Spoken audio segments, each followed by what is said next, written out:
last 2 years. And those asylum seekers or economic migrants who make it from Sudan to the UK have a 99% chance of being given leave to remain.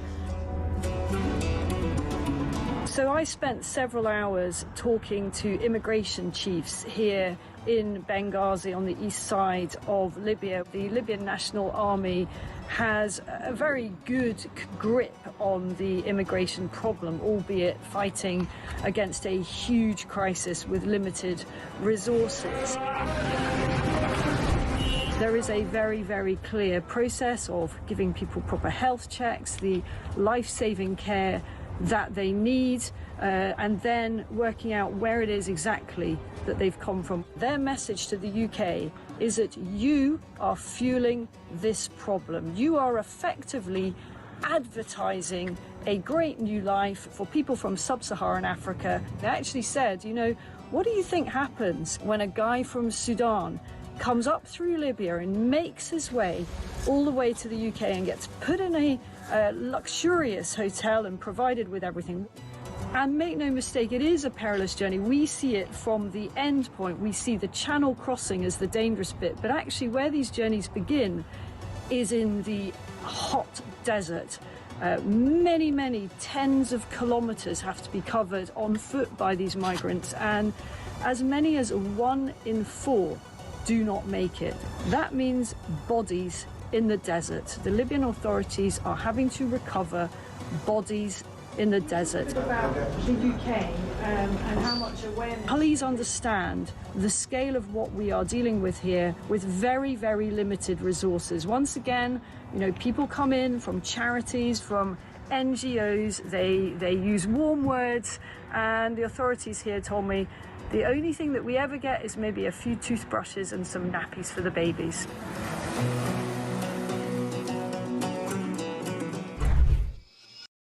Across the UK, on DAB+, on YouTube, on your mobile, and on your side. This is Talk.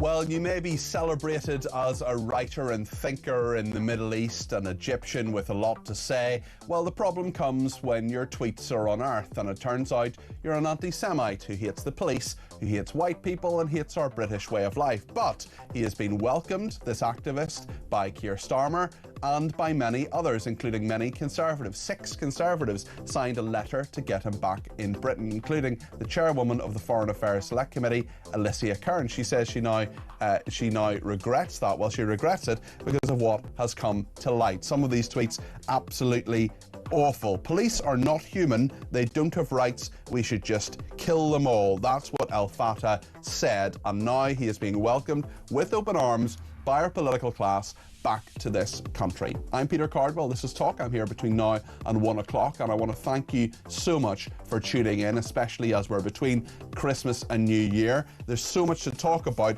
including this activist who's come back. We'll also talk about the Trump and Zelensky talks. The security guarantees are 95% guaranteed, we're told.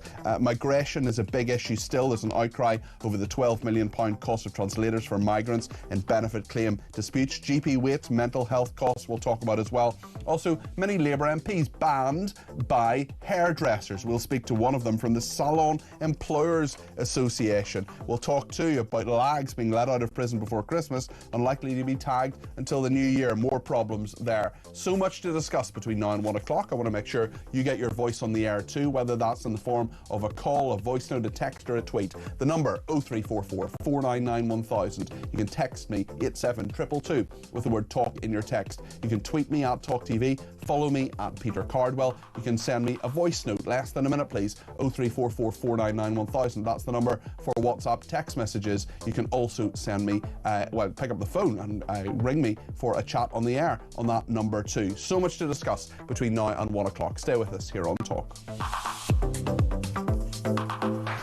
So I just want to tell you about this scumbag who has been thought of and has been lauded as a writer and thinker in the Arab Spring. This is Alaa Abd al Fattah. He is returning to Britain. He's not even really returning to Britain because he's never actually lived here. His mother is British. He served more than a decade in Egyptian jails.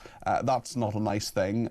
He probably shouldn't have been in those jails. He was held by the Egyptian regime. But Keir Starmer facing a storm of criticism for celebrating his arrival in the UK. I just want to tell you some of the things that he tweeted back in 2011. Now, I cannot emphasise how much the establishment, how much the political class is lauding this guy and is saying that he's a wonderful human being. Keir Starmer, for example, had been putting on Twitter how he was delighted, how it was such an amazing thing. Alicia Kearns, the senior Conservative, and relieved the British citizen Alaa Abd al Fattah has been pardoned by President Sisi. His release is long overdue. I pay tribute to his mother and sister who fought non-stop to get him free. Now he must be returned home to his child in Brighton who needs their daddy home. Needs their daddy home. Well, that was on the 22nd of September. Yesterday, Alicia Kearns said, those of us who campaigned for Alaa Abd al Fattah's protection and release as a British citizen plainly were not aware of his grotesque tweets, and at no point had anyone raised them with me until yesterday. Alicia, and many, many others, we're talking about dozens of MPs here. Maybe you should have done some research. Maybe you should have done a bit of Googling. Maybe you should have got your researchers onto this. We pay you, and we pay them, and we pay your staff. Their job is to look this stuff up. Your job is to make sure you know what you're talking about. I trusted the process, Alicia Kearns says, to give Alaa citizenship and then supported the campaign for his release. I feel deeply let down and frankly betrayed, having lent my support to his cause, which I now regret. Who have you been betrayed by? Yourself, Alicia? We've asked her on the programme today. Alicia Kearns, if you're watching, you're very, very welcome to come on the programme anytime between now and 1 o'clock. We haven't got an answer, I don't think, from her office.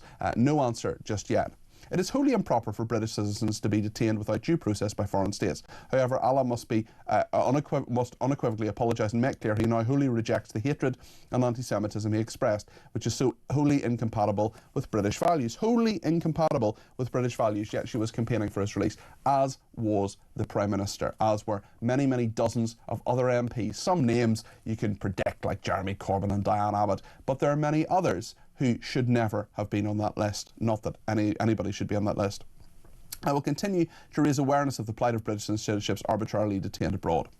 Right then, let's have a look at some of the tweets this scumbag sent. He wrote most of the tweets between 2010 and 2011, some of which appear to have been deleted. In one he said, I consider killing any colonialist, that's you and me, I consider killing any colonialist, and especially Zionists, heroic. We need to kill more of them. In another tweet he wrote, there was no genocide against Jews by the Nazis. After all, many Jews are left. Then he also tweeted, Dear Zionists, please don't ever talk to me. I'm a violent person who advocated the killing of all Zionists, including civilians, so F off. By the way, a Zionist is anybody who believes the State of Israel should exist. If you believe the State of Israel should exist, he wants to kill you. He also said, police are not human, they don't have rights, we should just kill them all. On the 8th of October 2011, as London was in the grip of the riots, Mr El Fattah wrote, go burn the city or Downing Street or hunt police, you fools. He also said, so the British dogs and monkeys really think terrorists will reveal their plans on Twitter. Well, he's a hero, apparently. Actually, he's not. He's a scumbag who should be nowhere near this country. His citizenship was given to him by Priti Patel under the Conservatives. This is not just a Labour thing, this is Labour and Conservatives. We're going to hold both their feet to the fire today. Earlier on, my colleague Ian Collins spoke to the Shadow Home Secretary, Chris Philp, about this. This is what Chris Philp had to say. This man is a scumbag. He is clearly racist against white people. He described white people as dogs. He said he hated us. He's expressed anti-Semitic views, calling for Jewish civilians to be murdered. He's called for Downing Street to be burned down. He's called for the police in Britain to be attacked. The man is a complete scumbag. And if I were Home Secretary, then I would be today revoking his British citizenship, leaving him with his Egyptian citizenship and deporting him straight back to Egypt. It does rather beg the question, Chris, as to why your party gave this man citizenship only 4 years ago. Yeah, so I don't know exactly how that happened. I don't know if ministers saw the decision or whether it was taken behind closed doors by officials. I understand the ECHR, according to the Telegraph, is somehow involved as well. And if that's true, that is yet another reason to come out of the ECHR. Let's speak to Alex Wilson about this. Alex is the Reform UK London Assembly member. Alex, your party leader has written to the Home Secretary saying that the citizenship of this activist should be revoked. What do you think about this? Obviously, I completely agree with what Nigel has said in his letter to Shabana Mahmood. His UK citizenship should be revoked immediately and he should be sent back on a plane back to Egypt. It's an absolutely disgraceful case, and both main parties have got their hands all over this. I'm grateful for you showing that clip there with your colleague interviewing Chris Philp earlier this morning. Interesting to hear Chris Philp acknowledge that this guy shouldn't be here and should be revoked and deported. But I didn't hear one very simple word that could have come out of Chris Philp's mouth just then: sorry. The Conservatives gave him this citizenship. They need to hold up their hands up, fess up to what they did and apologise before they have any right to comment any further on this. I absolutely agree with you, Alex. This is a failure for the Conservatives. It's a failure of Labour, and fair dues to Reform for raising this and for saying that his citizenship should be revoked. That's a very difficult process. Once citizenship is given, revoking citizenship is a difficult thing. Doesn't mean it shouldn't happen, of course. If Reform UK were in government, they would presumably revoke his citizenship and will do so when Reform UK, if the polls are to be believed, become the government?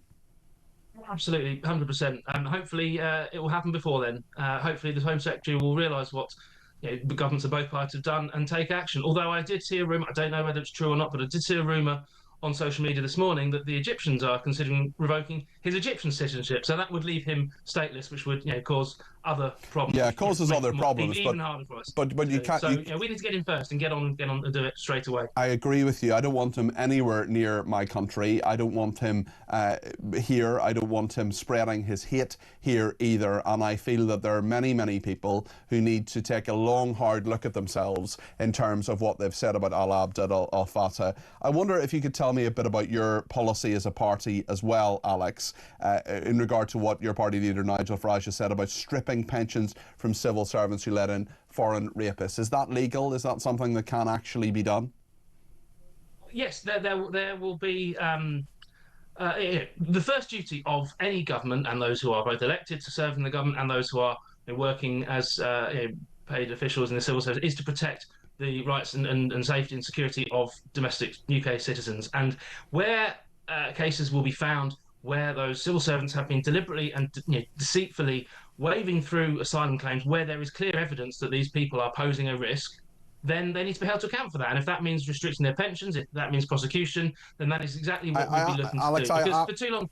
I absolutely agree with you that they must be held to account if that happens. And of course, it has happened on many occasions when there have been foreign rapists who have come in here. The question is, how can those individual civil servants be held responsible for what someone does after they're here, or if someone's convicted previously, if the information isn't there? And also, legally, how is it possible to strip someone of their pension, especially if they've paid into it? I know that happens if you've gross misconduct, for example, in the police, and people do lose their pensions from time to time. But there's got to be all sorts of legal challenges here, are there not?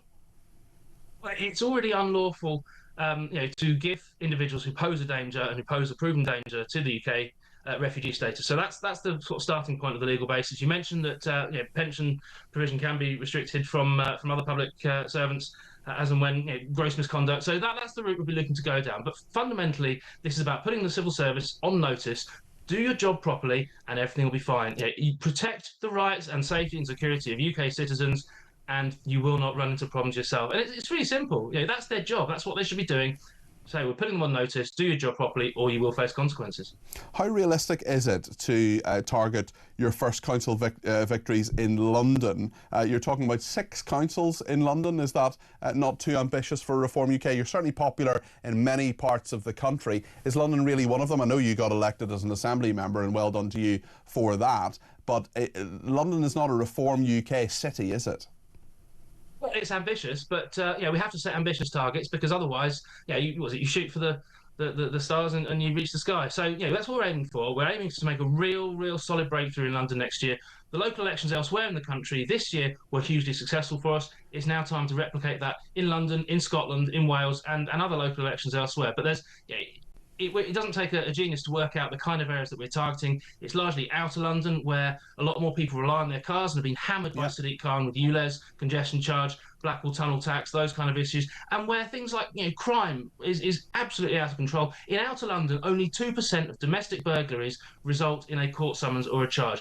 Those are the issues that we're campaigning on, because those are the issues that resonate very, very strongly with people, particularly in outer London, who feel so badly let down by Sadiq Khan. We're now presenting ourselves as the alternative. The last London-wide opinion poll, okay, this was for Westminster voting intention rather than necessarily for the council elections, but put Reform in clear second place on 23%. We are the challengers to Labour in London, as we are elsewhere in the country. Thank you very much indeed. I appreciate that, Alex, and thanks for coming on between Christmas and New Year. Twixmas, some people call this period. That's Alex Wilson, who is an Assembly member for Reform UK. Lots of tweets coming in and texts as well about this activist, this Egyptian activist who's been given UK citizenship. Amanda says, no doubt there will be egg on many faces today with the headline news, yet more embarrassing decisions taken by our useless authorities, says Amanda, who says, good to have you back. Thank you, Amanda. I had a lovely holiday. Thanks for asking. Julian in Coventry says this Egyptian debacle is another example of the Uni Party in full action. Why we cannot be fooled by Kemi now sounding good. The Tories sounded good 3 previous general elections and fooled us all to only then do the abject opposite of what we voted for. Well, it was under Priti Patel, seen as by many as one of the strongest and most hardline Home Secretaries, that the citizenship was granted in the first place. And a very good point from Mary in County Down, saying, please make the point that Allah was not young when he tweeted this hatred. He was in his 30s. This wasn't a youthful indiscretion. This was a fully grown, fully formed adult who made these decisions to tweet things like there was no genocide against the Jews by Nazis. After all, many Jews are left. We've let this person into our country. Why? Why is he a cause célèbre? Let's speak to Dan in Liverpool, who's given me a ring at 0344 499 1000. Dan, you're very welcome to the programme. What would you like to say? Hello, Peter. I'd just like to say I don't like using this word because it's not a nice one. I hate Keir Starmer. I hate this government. I hate the Labour and the Conservative Party. And it comes from my granddad had to flee war in Iran when he worked with the Shah when it went down. And for this government to let someone like hit this monster into our country, I already have to watch videos where I've seen people say we need to have remigration of almost 100%, where people like myself who have been born here who are mixed race, or I get called an other by some people. Yeah. Do Keir Starmer and their government not realise by letting someone like him in, they're feeding the far right, they're feeding people resentment towards people like him? What you have correctly identified, Dan, about Allah Abdel Al-Fattah is that there's good migration and there's bad migration. Okay, there are people who come to this country and have come to this country, usually in previous years, who have worked hard, who've contributed, who've done often the jobs that people didn't want to do here. There are people who have perfectly integrated. There are people who have absolutely embraced our way of life, who are as British as we are, I would argue. Some have been born in this country, some haven't. Some are second, third generation migrants who came across, for example, during Windrush, or from other parts. You mentioned your grandfather, for example. That's fine. I've absolutely no issue with that.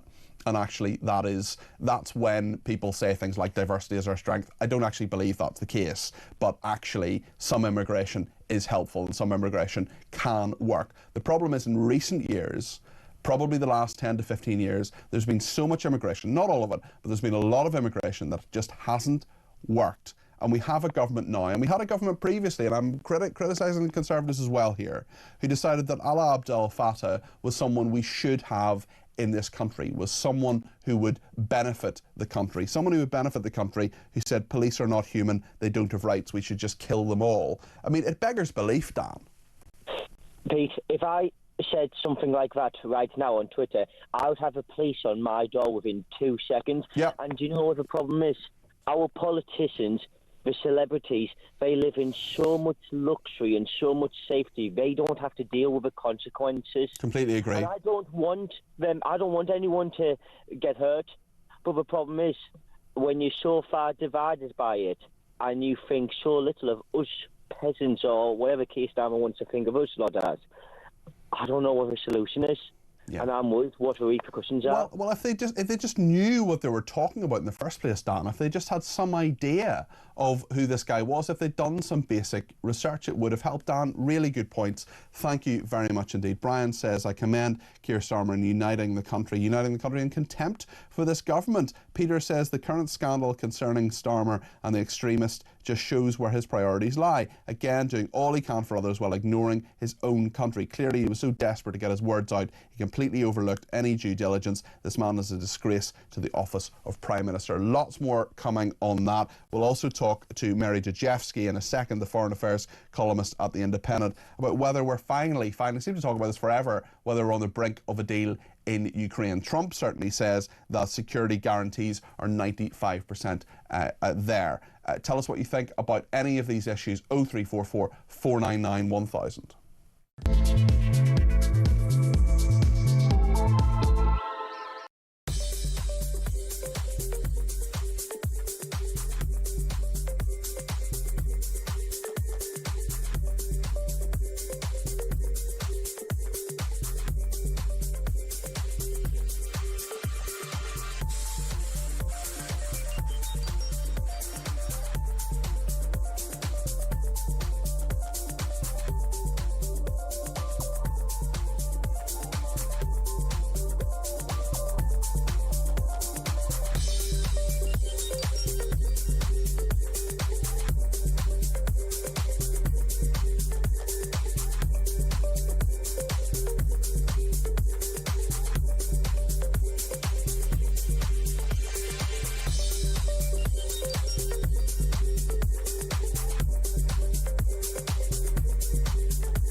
Across the UK, on DAB+, on YouTube, on your mobile, and on your side. This is Talk.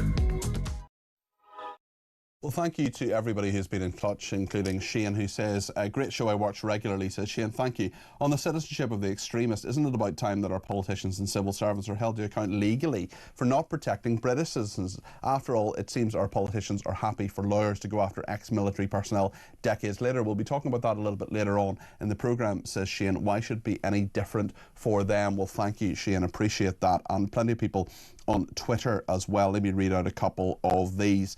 One person says, Lucy Connolly put out one tweet and got banged up. This Egyptian guy tweeted dozens of them, but no doubt he'll be invited to Buckingham Palace for tea and cakes. And make it make sense, Peter. Well, I'm not sure I can, actually. It's so ridiculous. And Seb has been in touch criticising us, making the lame argument that every Home Office decision under the previous government undermines Kemi Badenoch. When your party is in government, they won't have 100% control of every decision. The issue today is how the Prime Minister is handling the current situation, knowing all we know. Talk is using every opportunity to push reform. It is so blatant. Seb, I think you need to go back and watch quite a number of my interviews, including with Richard Tice, including with Alex Wilson and others, because believe me, and Sarah Pochin as well, because believe me, there have been a lot of people unhappy about those and saying I pushed them too far or was too critical or whatever. So listen, the fact is Reform UK is leading in the polls. If the polls are to be believed, they will be the next government of this country. What we have to do at this station, and every other station needs to do it as well, is hold Reform to the same standard as we hold every other party. I used to be a member of the Conservative Party. You'll see me asking really tough questions of Conservative MPs. I'm no longer a member of that party. I was an advisor for a few years. I will ask tough questions of the Conservatives, of Reform UK, of Labour, of whoever comes on here, because that's my job. And Seb, I appreciate your comment, but I do think you need to be a bit more informed in terms of how we do things here. Mary Dejewski is with us, and Mary, it's great to talk to you, and thanks for speaking to us at this time of year as well. She is a foreign affairs columnist at The Independent. And Mary, we think again that we may well be on the brink of a deal. Putin's serious about peace, insists Trump. Ukraine security guarantees, 95% agreed. Just take us through this. Where are we? Well, doesn't it seem like we're going round and round in circles? Yes. Where we appear to be now is that there was quite a successful meeting between President Zelensky of Ukraine and President Trump yesterday in Mar-a-Lago in Florida. I notice some people are calling this morning the Winter White House. Trump said that they were maybe 95% towards an agreement. Zelensky seemed to say 90%. But the problem for me looking at this is that it's the same two issues that have been around since practically the very beginning that are still in contention. One of them is the land for peace proposals that the Russians are absolutely adamant that they want at least a relatively small strip of land in addition to what they currently occupy, that they haven't actually fought to win. And Ukraine, while it seems to be open to giving or temporarily setting aside some of the Donbass, they are not prepared to give what Russia doesn't currently occupy, and that seems to remain as much of a sticking point as it was before. The other is the question of security guarantees for Ukraine, and everybody will sigh a deep sigh and say, but again, haven't we been here before? Because yes, indeed we have.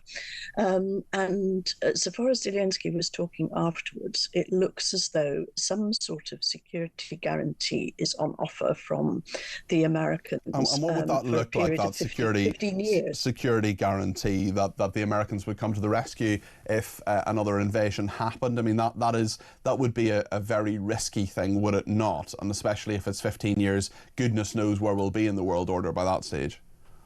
No, absolutely. There's no guarantee that the Americans, not just a president, but Congress would probably have to sign off on this. There's no guarantee that they would do. There is no guarantee, so far as I can see, of any long-term commitment on the part of the Americans to Ukraine's security. They see that as a matter for the Europeans. And Zelensky is not happy with 15 years. He was talking about 20, 30, 50. But I mean, to me, all those terms of years are completely academic, because the wonderful thing about the United States is that a president changes and the whole of foreign policy and security policy can change with the president. The idea of that sort of long-term commitment on security, even if it comes personally from Trump, it may not last even to the end of Trump's current presidency.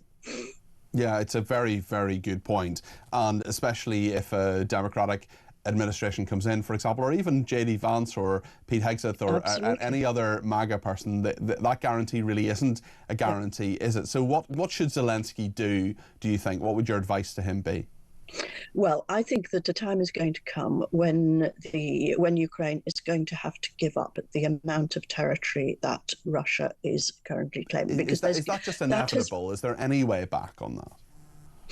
I don't think. I mean, I think that there are legal formulations which can sweeten the pill in a little way, in making the land leased, or these proposals for a free trade zone, for a demilitarized zone. All those things can sweeten the pill, but I don't think there's any getting around that. The other thing, which of course we haven't mentioned, which is absolutely crucial, is that the talks that have been going on, that went on yesterday, I think they're continuing today, and that have been going on in the past, have been between Zelensky and the Americans. Yes, yes. Now, and there is an American team, a very high-level American team, plus Trump, and there's quite a high-level Ukrainian team which has been talking to the Americans. But as some people have pointed out quite sensibly, the Ukrainians and the Americans are not actually at war. It's the Russians, and you cannot actually have any sort of peace agreement or any halt to the fighting without talking to Russia. And it's interesting that Trump had a 2-hour plus phone call with Putin before he talked to Zelensky, and I think he's talking about talking to Putin again next week. But until there's a Russian negotiating team somehow in communication with the Ukrainian negotiating team, which has happened periodically. I mean, this happened within 2-3 months of the Russian invasion in April 22 in Istanbul. More recently, there was a time when there were Ukrainian negotiators and Russian negotiators together in Geneva, and I think also in Doha in the Gulf. But these encounters have been very few and far between, and they don't really seem to have got anywhere. And it's fine for the Americans to be in the middle of this, but one time there is going to have to be Ukrainian and Russian negotiating teams actually bargaining between each other. And until that point comes, Mary, until that point comes, this isn't over, is it? No, it's not over. Trump was saying that quite rightly, in my view, that you need to understand, because he was defending talking to Putin before the Zelensky talks in Florida. And he was saying, you have to understand how the other side sees it. And I think that is absolutely crucial.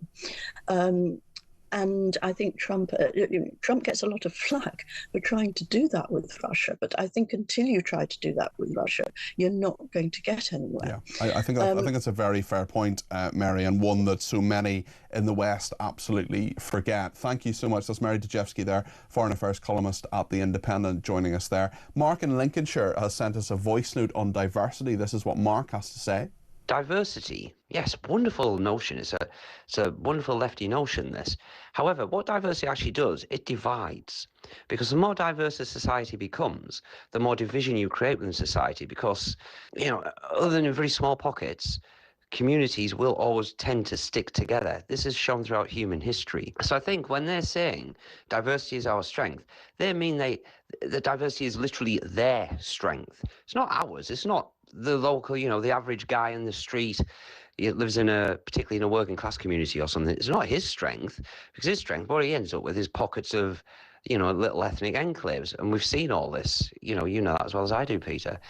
Thank you, Mark. Much appreciated. Sarah in Morden says, hi, Peter. Good to have you back. Thanks, Sarah. We are assuming the Lovies didn't know this man's views, but are forgetting they're the same people who've been supporting the pro-Gaza, anti-Jewish marches across the world, which have the same views. It's time we stop giving people the benefit of the doubt. They hate us, says Sarah. Sarah, I think that's absolutely right. Now, Alaa Abdel Al-Fattah has apologised for these tweets, although listen to the apology. It's a sort of it's a bit of a boyfriend apology, to be honest, if I can just find it here, what he himself has said. Yes, here's his statement. I'm shaken that just as I'm being reunited with my family for the first time in 12 years, several historic tweets of mine have been republished and used to question and attack my integrity and values, escalating to calls for revocation of my citizenship. Looking at the tweets now, the ones that were not completely twisted out of their meaning, I do understand how shocking and hurtful they are, and for that I unequivocally apologise. Doesn't sound that unequivocal to me, to be brutally honest. They are mostly expressions of a young man's anger. You're in your 30s, you're not that young, you're a fully grown man, sorry, stop talking about yourself as if you're a teenager. A young man's anger and frustrations in a time of regional crises, the war in Iraq and Lebanon and Gaza, and the rise of police brutality against Egyptian youth. I particularly regret some that were written as part of online insult battles with a total disregard for how they read to other people. I should have known better. I should have known better. Knowing better is like, you know, leaving your dirty socks on the floor. I'm sorry, Mum, I should have known better. Knowing better than saying, dear Zionists, please don't ever talk to me. I'm a violent person who advocated the killing of all Zionists, including civilians, so F off. There was no genocide against the Jews by the Nazis. After all, many Jews are left. These are not things for which you should have known better. These are things for which you have to stop equivocating, stop writing a very, very long apology thing and just simply say, I was completely wrong. I'm terribly sorry. This is awful. I should never have written them in the first place. Stop equivocating. Ashley's in London and has some thoughts on this. Ashley, you're very welcome to the programme. What would you like to say? Good morning, Peter. Morning. It just summarises the method that Islamists use to integrate into society, into politics, into our daily life, and influence and change the view. It's a bit of paroxysm. You know, what you do is you prepare a different story and you rewrite history, which, you know, as a Jew hearing about the Holocaust, it's scary stuff. And he's talking about this stuff, actually, as like a youthful indiscretion, as if it's something, oh, I did it when I was young. I was a young man. You know, I mean, he was in his 30s. He knew exactly what he was doing. But we've got this with a lot of people at the moment, Peter, that they're all doing the same thing. They're minimising what's happened in the past and creating a new narrative. And this is what the Islamist is, and he sums it up. We're opening our borders, we're opening our arms to people who don't just wish my people, being the Jews, harm. They wish everyone harm. What should happen now? What should we do, Ashley? Should we deport him? Well, I think that it's probably too late, and there won't be the will to do it. So it's what we should do. What we should have done is allow him to remain in Egypt. That's what we should have done, because ultimately, whether we like it or don't, and we turn around and say, oh, these regimes like in Egypt and UAE and so on are bad and it's civil liberties, right? The reality is a lot of these countries don't suffer with the issue that we're seeing and a lot of the West is seeing now is because they actually they literally stamp on it. They just will not accept. No, I don't necessarily think he should have been incarcerated. I don't think Egypt treated him well, but I also don't want him in this country, Ashley, and he makes some really, really good points. That's Ashley in London there. Thank you. We're going to speak to Jonathan Sacerdoti, the writer and broadcaster, about this in just a second. Stay with us.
Across the UK, on DAB+, on YouTube, on your mobile, and on your side. This is Talk.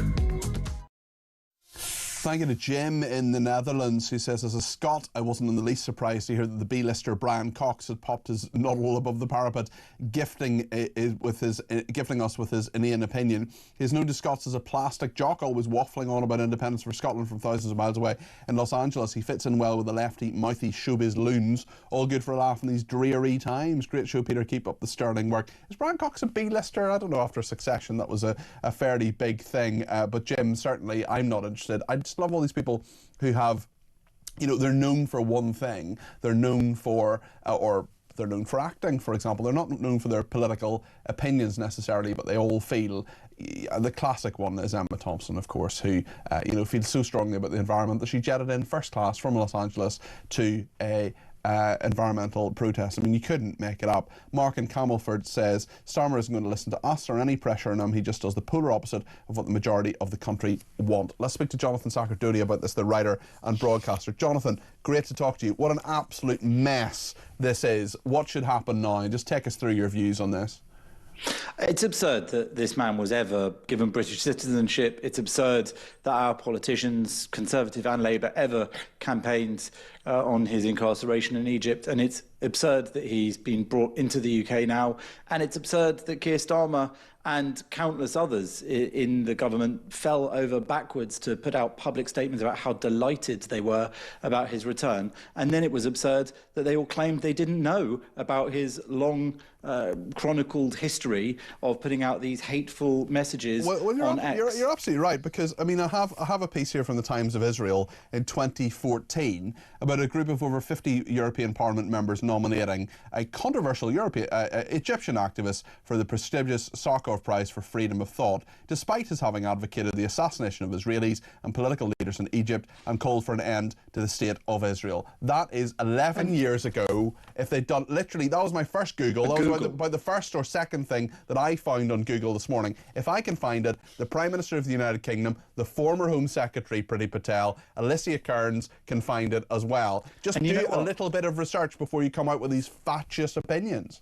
And that's the problem, because even if we were to give them the benefit of the doubt, which I'm absolutely not doing, I saw what my friend Richard Kemp wrote this morning. He wrote hundreds, if not thousands, of civil service and ministerial hours over several years were devoted to giving him citizenship and campaigning diplomatically for his release and repatriation. MI5 and the Met Police would have been involved and would have reported all intelligence on him to ministers and senior civil servants as part of the process. How is it credible that his publicly stated threats of extreme violence would not have been known by the ministers who eagerly pressed for al-Fatah's release, granted him citizenship, brought him here, and now jubilantly celebrate his arrival? And just for those who don't know, Richard Kemp he's a retired senior officer of the British Army, nearly 30 years former head of the army, yeah, Northern Ireland, the Balkans, the Middle East. But he also, other than commanding British forces in Kabul in 2003, he chaired the UK government's Cobra intelligence group during the 2005 London bombings. He led the Joint Intelligence Committee's international terrorism team, briefing the Prime Minister and Cabinet. So this man knows what he's talking about.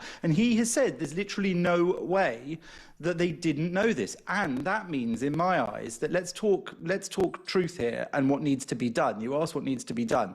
We need to take the civil service, take the Foreign Office, take MI5, whoever it was that was responsible for the dossier on this guy, and shake it upside down until the Islamists inside it fall out. Because whether they're connected maybe to the Muslim Brotherhood or whether they just have extremist views themselves, somebody, if it's true that they didn't know this stuff at the top level, somebody hid it from them because it was known. So whoever hid it from them needs to be got rid of, not just this guy himself. And that's what needs to happen here. But of course, I can't see our government doing anything of the sort. They're not going to take this opportunity as a watershed moment. They're not going to turn things around and say, you know what, this time is one time too many. You know, we've seen Jews killed at the synagogue. We've seen what happened in Bondi. We've seen these 3 men in Manchester who've been found guilty of plotting a horrific terrorist attack on Jews, and that's not to mention all the non-Jewish victims of Islamic terrorism, like in Manchester Arena and London Bridge, etc., etc., etc. All of us deserve better than this, and the government could really easily win a lot of points with the population, most of the population, if they just turned around now and said, OK, this is the final straw that broke the camel's back. We messed up, but we're going to make good. We are going to get rid of the infiltration of our institutions. We're going to get rid of any kowtowing and appeasement to Islamist terror, Islamist sentiment, to Muslim Brotherhood sentiment. That's what's happened. And let me just say as well, if I can, that Britain shouldn't have got involved in this, because Britain has basically imported a security and public order risk here. And Egypt's Interior Ministry, whatever we think of Egypt, placed him on a national terrorism suspect list. And we have instead invited him into the UK. And it seems to me that we are getting used by different factions in Egypt in an internal domestic Egyptian squabble and fight politically. And Britain has willingly walked into that trap. I think that's really the problem here, that we are now potentially also risking our relations with Egyptian security forces.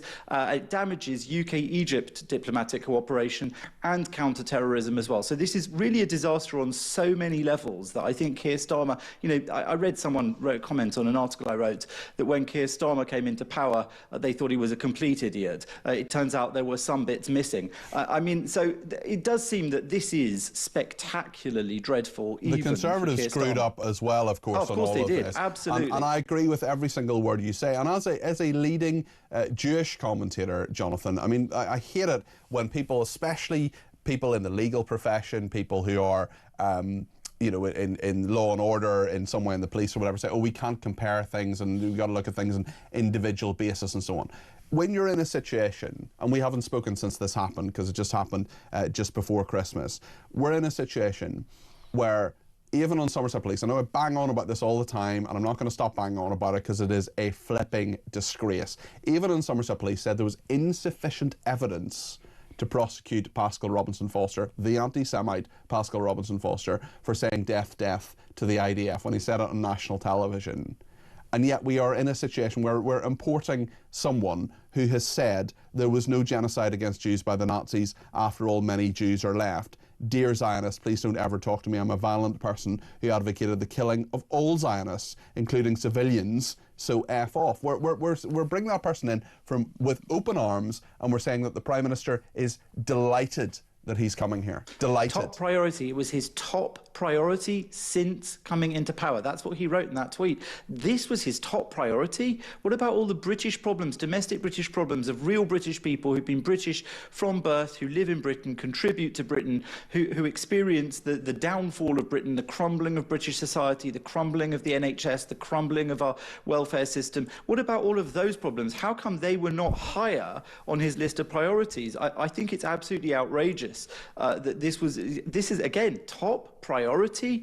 Delighted, come off it. I mean, if this man has been given British citizenship by the Conservative government and then released from jail from pressure by the Labour government, but also the Conservatives before them, and then welcomed back into the country by the Labour government, we have to ask ourselves, okay, so they were all just following procedure, following the letter of the law. But they weren't. That means the law's wrong. But they weren't. But that's the point. That's exactly the point, Jonathan. It is exactly the point. I worked at the Home Office for a very short period of time, but I was a special advisor. I was a special advisor across government, 4 different departments over 3.5 years. And what happened was I said to civil servants, if there's anything that is going to be a political problem, that is going to be a big issue politically, is going to seep into the media, that people like us on these kind of channels will be talking about, I want you to come into my office, I want you to jump up and down and say, listen to me, this is going to be a problem, we need to solve it before it becomes a thing. Now, there were literally a number of very good civil servants who did exactly that. I remember one particular conversation with one where he said, this is me, not physically, but this is me jumping up and down saying this is going to be a problem if we don't deal with this issue. We dealt with it, it was dealt with behind the scenes, it didn't become a public issue. But there is an army of advisors, there's an army of researchers employed by ministers, employed by MPs, by individual MPs as well. Their job is to enhance and protect the government's reputation. And sure, due diligence has been done. Also, MI5 and police, as you say, there would have been briefings for senior ministers, immigration officials, for example. The point of the immigration minister in this scenario, and I've worked with a number of them, the point of the immigration minister is to say, right, the really straightforward, absolutely not, or 100% yes, that's for the people further down the food chains. The really, really difficult ones, the really, really sort of crunchy ones, the 51%, 49% ones, that is for the immigration minister to decide. And here we have a prime minister who's saying this was on his desk. This is something that he knew about. This is something that he essentially made a decision on. Top priority. And that he's delighted that this person is in this situation. And as a special advisor, for example, you would have seen the proposed tweets that went in about this. Surely someone should have Googled this. We've got an army of people, we've got hundreds, if not thousands of people. The Home Office itself, aside from MI5, aside from other parts of the government, employs something like 32,000 people. Can they not Google stuff? And I wrote yesterday, actually, in my column about this, that, I made an interesting comparison, I thought, to Emily Damari, because she was the hostage kept by Hamas in the Gaza Strip, who was also a British dual national, through a similar method, because her mother was British born. And so she, just like this guy, had British citizenship on account of that. But the difference between them is that, she actually was proud of and enjoyed British culture. She had firm connections to Britain with family, frequent visits, enjoyed British culture, really felt very huge British Spurs in fan some as respect. well. Yeah, right, exactly. She's a total hero. Whereas this guy has been literally tweeting in the past, or when he was younger, that he basically hated Britain and British people. Exactly. I mean, and how Keir Starmer behaved between, let's just compare those two dual British nationals who didn't live in Britain in extreme circumstances. What's the most memorable intervention Keir Starmer made about the hostages in Gaza? There are two that I remember. One is when he said release the sausages, which was a disgusting and shameful slip up to make at this traumatic moment. And the second was when he decided to recognise fantasy Palestinian statehood, which actually the Americans have said set back the release of the hostages because it stopped Hamas making a ceasefire. So demonstrably, her release from imprisonment by torturing terrorists was deemed not to be his top priority. It was below recognition of Palestinian and that is shameful. Jonathan, you make some brilliant points there. There's a lot to chew over. Thank you for that. Jonathan Sacerdoti there, the writer and broadcaster. Whatever your opinion on this, 0344 499 1000. Stay with us.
Across the UK, on DAB+, on YouTube, on your mobile, and on your side. This is Talk. Tony Smith is with us now, the former head of the UK Border Force. Tony, thank you for joining me this morning. Sorry for keeping you waiting there. Tell us your thoughts on migrants being banned from using taxpayer-funded translators to claim benefits. This is Policy Exchange, a Westminster think tank, that says that following a surge in claims, tribunals considering benefit cases should no longer offer free translation services. What do you think of this, Tony? Well, I think it is a huge expense, isn't it, Peter? We're spending an inordinate amount of money on various aspects of the migration system, including access to benefits, whether or not we should be paying for interpreters to enable them to lodge their claims, and so on. And my own view, which I think I've expressed to you before, Peter, that any costs incurred by people coming to this country should be reclaimed from them if they're allowed to stay in this country. A bit like student loans, we should be reclaiming that money back, and we need to have a fundamental review of how much we are paying, because it is costing the taxpayers a huge amount of money, as you say. There's a lot of student loans we don't get back, though, of course, and there's a lot of expenditure that couldn't be clawed back necessarily. And what's to say these people get access to this country and then disappear, or perhaps just don't earn over the threshold. That's a big worry as well, isn't it? Yeah, and I think that's why we need to review the access to benefits policy, don't we, Peter? And who is actually entitled to benefits in this country if you come here, particularly if you come here illegally? What benefits are you entitled to? And how is that administered? How much does that cost? I think there's a huge amount of work that needs to be done by think tanks like this in terms of the costs of to the British taxpayer of the entire migration system and whether or not they're recoverable. Bring us up to date with this story in regard to the fresh embarrassment the Prime Minister is facing over his pledge to smash the gangs. Now, French police are saying again they're refusing to stop small boat migrants from crossing the Channel by incapacitating their vessels. We saw on one occasion that one inflatable dinghy, there was a French officer who punctured it with a Stanley knife, and I would argue that Stanley knife probably didn't cost £500 million, but the unions representing the officers blocking plans to stop the dinghy, such as jamming propellers, on the grounds that they could face prosecution if migrants died as a result. Yes, this isn't new, is it? We've had objections from the unions in the French law enforcement authorities over the past year in terms of what they can and can't do. I think a lot of this comes down to culpability in terms of if you are an officer working for the French police and you do something like that, and then somebody drowns, who's culpable? Who's responsible? Are you then guilty of culpable homicide? And I think that's a real problem because the French authorities, as I understand it from this story, are saying, well, no, you still would be liable, actually yourself personally, for prosecution. I don't expect any French police officer wants to be prosecuted by his own people for causing death, even indirectly by drowning. It's one of the reasons, Peter, why a lot of people ask me about why we don't just push dinghies back. Why don't the Border Force just sail up these dinghies and push them back into French waters? Well, they're going to tip over, mate. I can tell you that for sure, because they're very, very heavily loaded. They're low in the water, and if a Border Force vessel pushes a dinghy over and a baby drowns, you can bet your life there's going to be a huge inquiry, and officers will face responsibility for that. So we do need to get the legal situation clear. There is a way around this. We don't need to. What we need to do when they're in the water is make them safe first and foremost. Bring them on board to a vessel, whether it's a French or a British vessel. But what we need is a deal with the French that actually, once they're on board and made safe, they go back to France. Right? That's what we should be doing. That's what I said from day one. Yeah. But of course, the French will never agree to that, Peter. This French government have never agreed to that. Of course not. Well, we'll see if things change, if the government changes. Tony, just before you go, Angola and Namibia agreeing to take back illegal migrants and criminals. Should we be praising the Home Secretary for this? She has threatened visa sanctions. Is that the way to go? Yes, it is the way to go. It's a very small drop in the bucket, of course, because we've had very few people come from those countries in the last year. I see the Home Office tweeting out today, Peter, that actually, well, there have been very few in the last year, but we've got quite a lot here who've been here for a while that we're going to look to deport. I'd like to see a lot more about that. Well, how many are there here and how many are they going to deport? A lot more data on that. But we do need to extend that policy to a lot more countries, Peter. We do need to get after these source countries who are simply refusing to document their own nationals, and that might help us in terms of deterring new arrivals. Tony, great to talk to you. Thank you very much as always. Tony Smith, former head of UK Border Force. We're going to be talking to Paul Richards in a second. He's a former special advisor to Labour. We'll see what he has to say about this absolute shambles in regard to Alaa Abdel El Fattah, the British Egyptian who has now been given citizenship and brought to this country after these horrendous, horrible anti-Semitic tweets. Stan and Pinner says, I'm sad to say people like this don't integrate, rather they infiltrate, in Stan's opinion. Diversity like this is a weakness, not a strength. And Joe in Norfolk says, I'd love to see you back, Cardi P. Thank you, Joe. The pathetic apology for his tweets from the Egyptian. Lucy Connolly removed her tweet and apologised, but was still imprisoned. If they don't deport him, then he should be imprisoned for his tweets, says Joe in Norfolk. I, for one, absolutely do not want to pay that prison bill, and I think it highly unlikely that would happen, Joe, but I totally get the sentiment of where you're coming from, and wherever you're coming from on this issue, I want to hear from you. 0344 499 1000. Plenty to come on this and many other stories in the next hour as well, on GP waits, mental health costs as well. We'll talk about extremism and hairdressers banning Labour MPs as well. 0344 499 1000.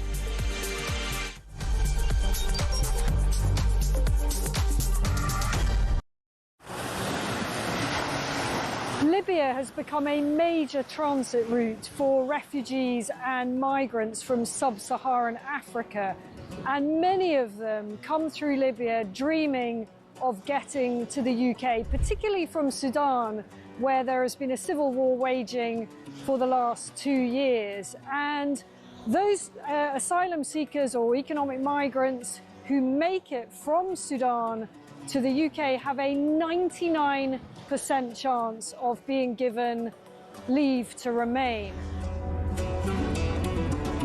So I spent several hours talking to immigration chiefs here in Benghazi on the east side of Libya. The Libyan National Army has a very good grip on the immigration problem, albeit fighting against a huge crisis with limited resources. There is a very, very clear process of giving people proper health checks, the life-saving care that they need, and then working out where it is exactly that they've come from. Their message to the UK is that you are fueling this problem. You are effectively advertising a great new life for people from sub-Saharan Africa. They actually said, you know, what do you think happens when a guy from Sudan comes up through Libya and makes his way all the way to the UK and gets put in a luxurious hotel and provided with everything? And make no mistake, it is a perilous journey. We see it from the end point. We see the Channel crossing as the dangerous bit, but actually where these journeys begin is in the hot desert. Many tens of kilometers have to be covered on foot by these migrants, and as many as 1 in 4 do not make it. That means bodies in the desert. The Libyan authorities are having to recover bodies in the desert. About the UK and how much awareness. Please understand the scale of what we are dealing with here with very, very limited resources. Once again, you know, people come in from charities, from NGOs, they use warm words, and the authorities here told me the only thing that we ever get is maybe a few toothbrushes and some nappies for the babies.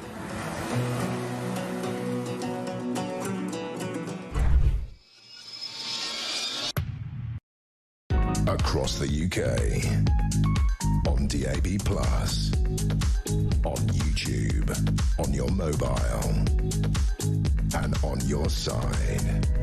This is Talk.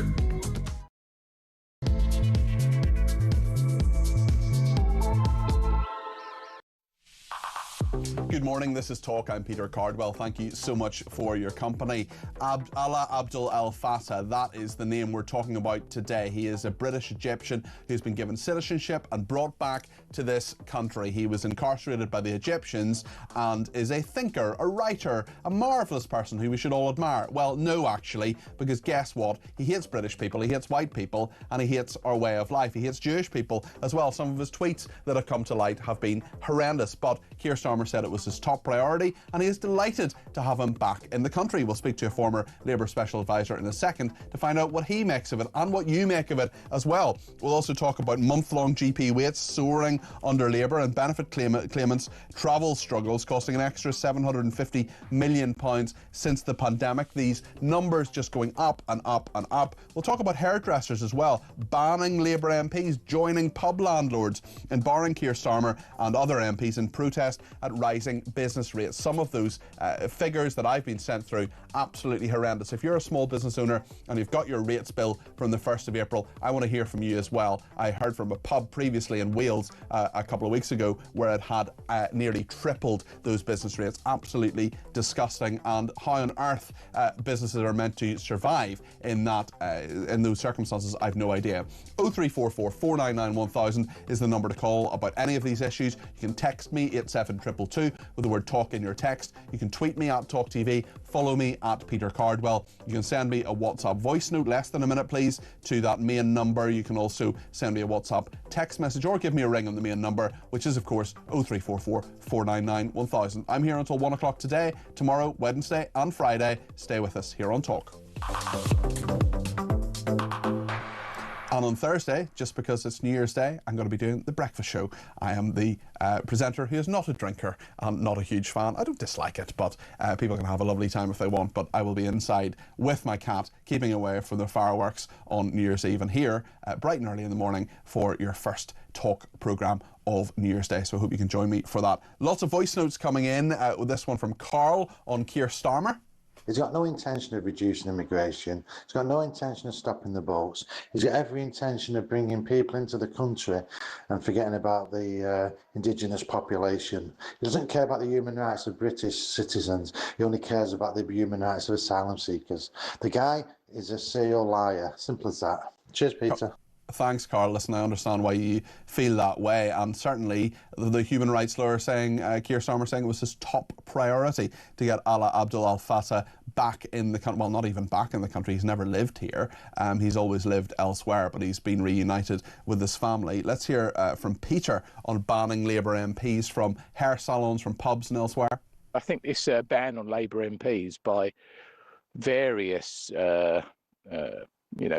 organisations should be extended across the entire Labourism, such as Labour councillors, even perhaps left-wing judges. That would be great, wouldn't it? Let the people speak and have their say if they can't have a new election. Great show. Cheers. Thank you, Peter. I promise you I'll ask Paul Richards about that in a second. I just want to play a clip now of Ian Collins, who was on the breakfast show this morning. He spoke to Chris Philp, the Shadow Home Secretary, about this controversy in regard to Alaa Abdul Al Fattah. Let's hear what the Shadow Home Secretary had to say. Remember that it was, of course, the Conservatives under Priti Patel as Home Secretary who gave him citizenship in the first place. This man is a scumbag.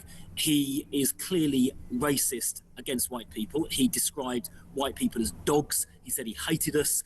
He's expressed anti-Semitic views, calling for Jewish civilians to be murdered. He's called for Downing Street to be burned down. He's called for the police in Britain to be attacked. The man is a complete scumbag. And if I were Home Secretary, then I would be today revoking his British citizenship, leaving him with his Egyptian citizenship and deporting him straight back to Egypt. It does rather beg the question, Chris, as to why your party gave this man citizenship only 4 years ago. Yeah, so I don't know exactly how that happened. I don't know if ministers saw the decision or whether it was taken behind closed doors by officials. I understand the ECHR, according to the Telegraph, is somehow involved as well. And if that's true, that is yet another reason to come out of the ECHR. That was Chris Philp speaking to Ian Collins a little bit earlier on. Just before we speak to Paul Richards, very, very good point from Ben in Belfast, who says, Peter, you need to stop calling Alaa a British Egyptian. He's an Egyptian who's been given British citizenship after a campaign by his family and their supporters in Parliament and human rights group. He should never have received it. You're using the language of the left who supports such a vile anti-Semite gaining citizenship in a country he hates. That, Ben, that is a very good point, and I will be careful with my language from now on, so thank you for that. Paul Richards is a former Labour Special Advisor. Paul, great to talk to you. Hope you had a nice Christmas. We're in a situation where the Prime Minister of the United Kingdom says he is delighted after his top priority of bringing someone who has denied the Holocaust to the UK. He says this is a wonderful thing, as do many other MPs. He was given citizenship under the Conservatives, under Priti Patel. This is not just a Labour thing, it's a Labour and Conservative thing. How can they all be so blind to what he did previously? I did a quick Google this morning. I found an article from 2014 from the Times of Israel that had a lot of this stuff in it. If I can Google it, MI5 in the Home Office can find it, as can the Prime Minister's office. Hello, and happy Christmas to you too. I mean, I think first of all, the sort of sentiment and the remarks being made by Mr. Al-Fattah are absolutely repugnant, repulsive, stomach-churning stuff, and it does now throw into relief, I think, the idea that he should have a British passport. I thought Ian Collins's was the exactly right question to ask, though, which was, how did he get a citizenship in the first place? These things don't happen by accident or just sort of bureaucratic oversight. I mean, that was obviously a very political decision taken by some of the people who are now decrying the same decision. But certainly Priti Patel and others have got, should be asked that question. Why was this man 4 years ago given a British passport? And I mean, I'm asking that question not rhetorically, by the way, Peter. I genuinely don't understand it, because I think if it was to expedite his release, then obviously it didn't work, and that might be a reason, but we need to know that. If it was some other reason, we just need to find out, because it's obviously something that's gone horribly awry. And then to your point about due diligence, you and I are members of the former Special Advisor Brotherhood, and I'm pretty sure that both of us in that situation would have said to our bosses, just before you issue these kind of blanket welcomes, very, very sort of black which and white. many MPs of many parties put through. We had a DUP MP who put his name to this letter. We had people from the Liberal Democrats. We had Jeremy Corbyn and Diane Abbott. Look, they're loony lefties who would price that one in. They'll say yes. Yeah, we'll price that in. I don't take them seriously in any of their political opinions. I never have. The point is that you have the Prime Minister of the United Kingdom saying this is a top priority, and he's delighted. I mean, he's saying delighted that this guy's been released from prison. If he was here now, he would tell you, of course, he didn't know about these. What has now been? Why not? It's farcical. And that is the question. It's farcical. That is the question. That is the question that needs to be answered. Because, as I say, a good special advisor behind the scenes would just say, "Hang on, boss, let's just do a junior." It doesn't even take. It doesn't even. You're right, Paul. But it doesn't even take a special advisor. It takes a junior civil servant years ago to know the full facts. And the point is, the facts must have been known about this, Paul. They must have been known. How could they not know what this guy was like? It was on. You Google it. It's the second thing that I saw this morning when I was looking at this. It's all over the papers at the moment. But these kind of tweets. I mean, some of this stuff, as you correctly say at the start, absolutely abhorrent. There was no genocide against Jews by the Nazis. After all, many Jews are left. And this contributes. You're right about the Conservatives, and you're absolutely right to criticise Priti Patel. I take nothing away from the words you say there. What I want to talk about as well as that, Paul, is this government and the fact that you have the Prime Minister of the United Kingdom welcoming this, saying he's delighted, saying it's a top priority. And this adds to what so many of my viewers and listeners see, which is Keir Starmer, who cares about the human rights, as he would see it, of someone who is Egyptian and not the human rights of people who are British. Well, the government would say, of course, he's a British citizen because he was granted citizenship, and that's a legal status. He's never lived here. You're right in that he's British citizenship. He's never lived here. He's not British. He's not British. And you would hope that any British citizen in a similar situation of being locked up by an authoritarian regime, the government would try and get them released. But he's not. But he's not. He's only had British citizenship since 2021. I'm not saying. I don't want him to be locked up by the authorities in Egypt, but I'm afraid my sympathy is relatively limited, certainly when it comes, and it's completely limited when it comes to coming to this country. Well, I share that. I think there's a huge question that needs to be answered, but I would like to see some action from ministers this morning too. I think that you can't just let it lie now. What should they do? Well, I think certainly the citizenship has to be put into review and see whether or not that can be revoked and whether it should be. It might be there's a cause for criminal proceedings against some of the sentiments in these tweets. The guy has said, oh, well, it was historic. Well, everything's historic, isn't it? Everything's in the past. But he also talked about being a young man. He was in his 30s. He was an adult. He knew exactly what he was doing.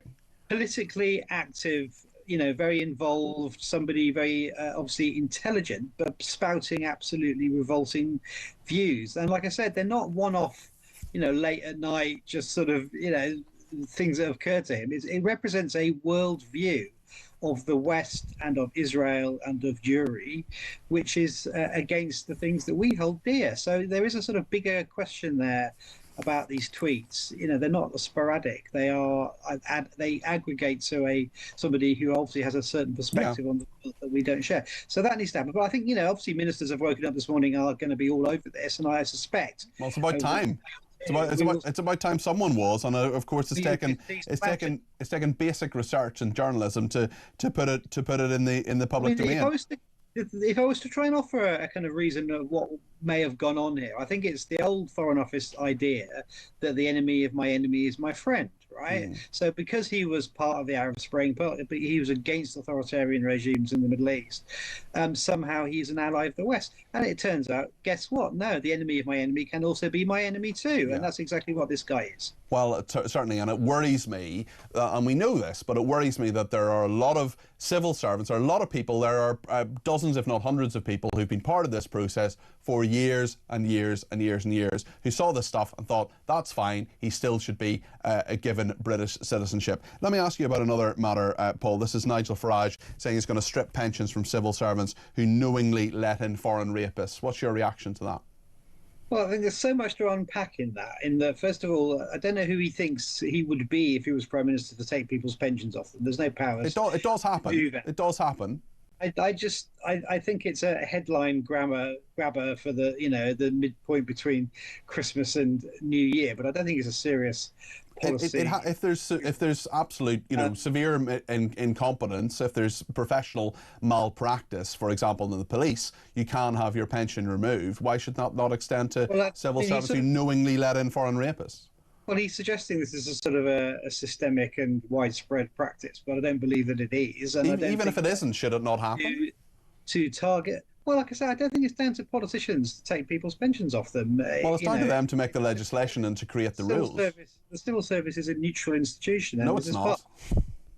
Well, we can have a sort of, quasi-Marxist argument about the degree to which it is or isn't neutral, but it is independent of the government of the day, which is a great strength of our constitution, isn't it?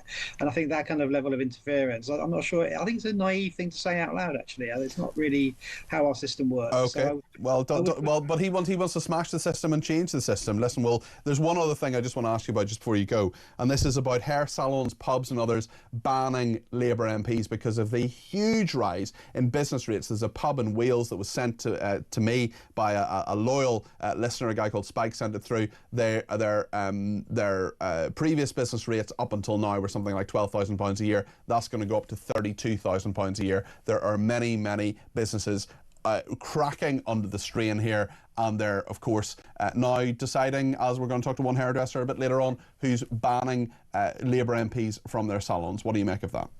I think it's a really bad idea, because if you start othering politicians because you don't like their views and banning people because you don't like their politics, where does it end up? Well, it's their right to refuse service to someone who they don't want to cut their hair. So yeah, sure. But it opens the door to people, running business say, "Well, I don't want reform voters coming in here. Are you like Farage? I'm not serving you." That's not how our public spaces work. We get served, if we have money in our pockets, not whether or not we agree with the person behind the counter.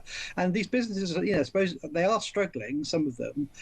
Definitely there is a case to be answered there in terms of these big hikes. But turning customers away does not seem to me to be the best way to achieve what they want. Paul, I will resist the temptation to ask you the last time you were at a hairdresser, but... Shay, thank you very much. Even bald men have to go to the barbers, And the guy recognised me off talk. Oh, did he? Oh, good. Excellent. Well, whoever your barber is, he's clearly a man of great taste. Paul, thank you. That's Paul Richards there, former Labour Special Advisor. Lillian is in Birmingham and has given me a ring at 0344 499 1000. Lillian, you're very welcome to the programme. What would you like to say? Oh, good morning, Peter. Morning. I would just like to say I'm absolutely fuming over this guy who's been given a British citizenship, allowed back into our country, and now he's just deciding to apologise, says he doesn't mean it. Well, he's apologising, Lillian, because he's been found out, isn't he? He's not apologising because he's sorry. Exactly. And he's not even really apologising. No, and somebody who's got that much hatred embedded into him does not change his views overnight. I'm sorry, but they've allowed this vile, racist person into our country. Does this government, are they intent on absolutely destroying this country and destroying the British people? Well, it's a really good point, Lillian, and it does make you ask, did they not know, in which case they're incompetent, or did they know, in which case they think it's fine for someone who said, so the British dogs and monkeys really think terrorists will reveal their plans on Twitter, and there was no genocide against Jews by the Nazis. After all, many Jews are left. I mean, this is just a horrible person with dreadful anti-Semitic, anti-British, anti-white opinions, who has been given citizenship of this country and welcomed with open arms. It was a top priority for Keir Starmer. He says he's delighted. I know, and the thing is as well, I'm 70 years of age. I still work full time. I do 3 different shifts every week. And I'm absolutely fuming that my taxes are going towards housing all these violent, illegal invaders that are coming into our country as well. We need to get them out. Lillian, I think that's a perfectly good opinion, well expressed, and there's so many people who feel exactly the same way, especially when it comes to people who hate our country. If you're going to come here, you're going to contribute in some way, maybe we'll look at it on its merits. But if you're not going to come here to contribute, and if you hate our country, we don't want you. Thank you to Neil, who says, do you think it's possible that we, the British nation, could take out a class action against human rights court, setting our own rights to family life and being protected? A belated Merry Christmas, Cardi P, to you and your family. Well, Neil, thank you for that. I appreciate that, and I appreciate Lillian's opinion too. Whatever your opinion, let me know what it is. 0344 499 1000. We're going to talk about the crisis in the NHS in a minute or two. Jamie Jenkins will be with us. Month-long GP waits soaring under Labour, and benefits claimants' travel struggles costing an extra near £750 million since the pandemic. These bills are spiralling out of control. Stay with us.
Across the UK, on DAB+, on YouTube, on your mobile, and on your side. This is Talk. Just looking at Keir Starmer's Twitter, it's still there. This is from a couple of days ago. I'm delighted that Alaa Abdul El Fattah is back in the UK and has been reunited with his loved ones who must be feeling profound relief. I want to pay tribute to Alaa's family and to all those who have worked and campaigned for this moment. Alaa's case had been a top priority for my government since we came to office. I'm grateful to President Sisi for his decision to grant the pardon. It's still there. You know all this stuff. You know all these revelations, yet still you're in a situation where that tweet remains. Robbo's been in touch on Twitter to say the British Prime Minister's his top priority was to bring this disgusting, racist, anti-Semitic, violent Islamist to the UK. Keir Starmer is a clear and present danger to the UK security. He must resign now, says Robbo. Sue says, thanks for having the Labour bloke on, Peter. It's good to know what they think. London Oil Trader says, I was very happy that El Fattah was in an Egyptian prison.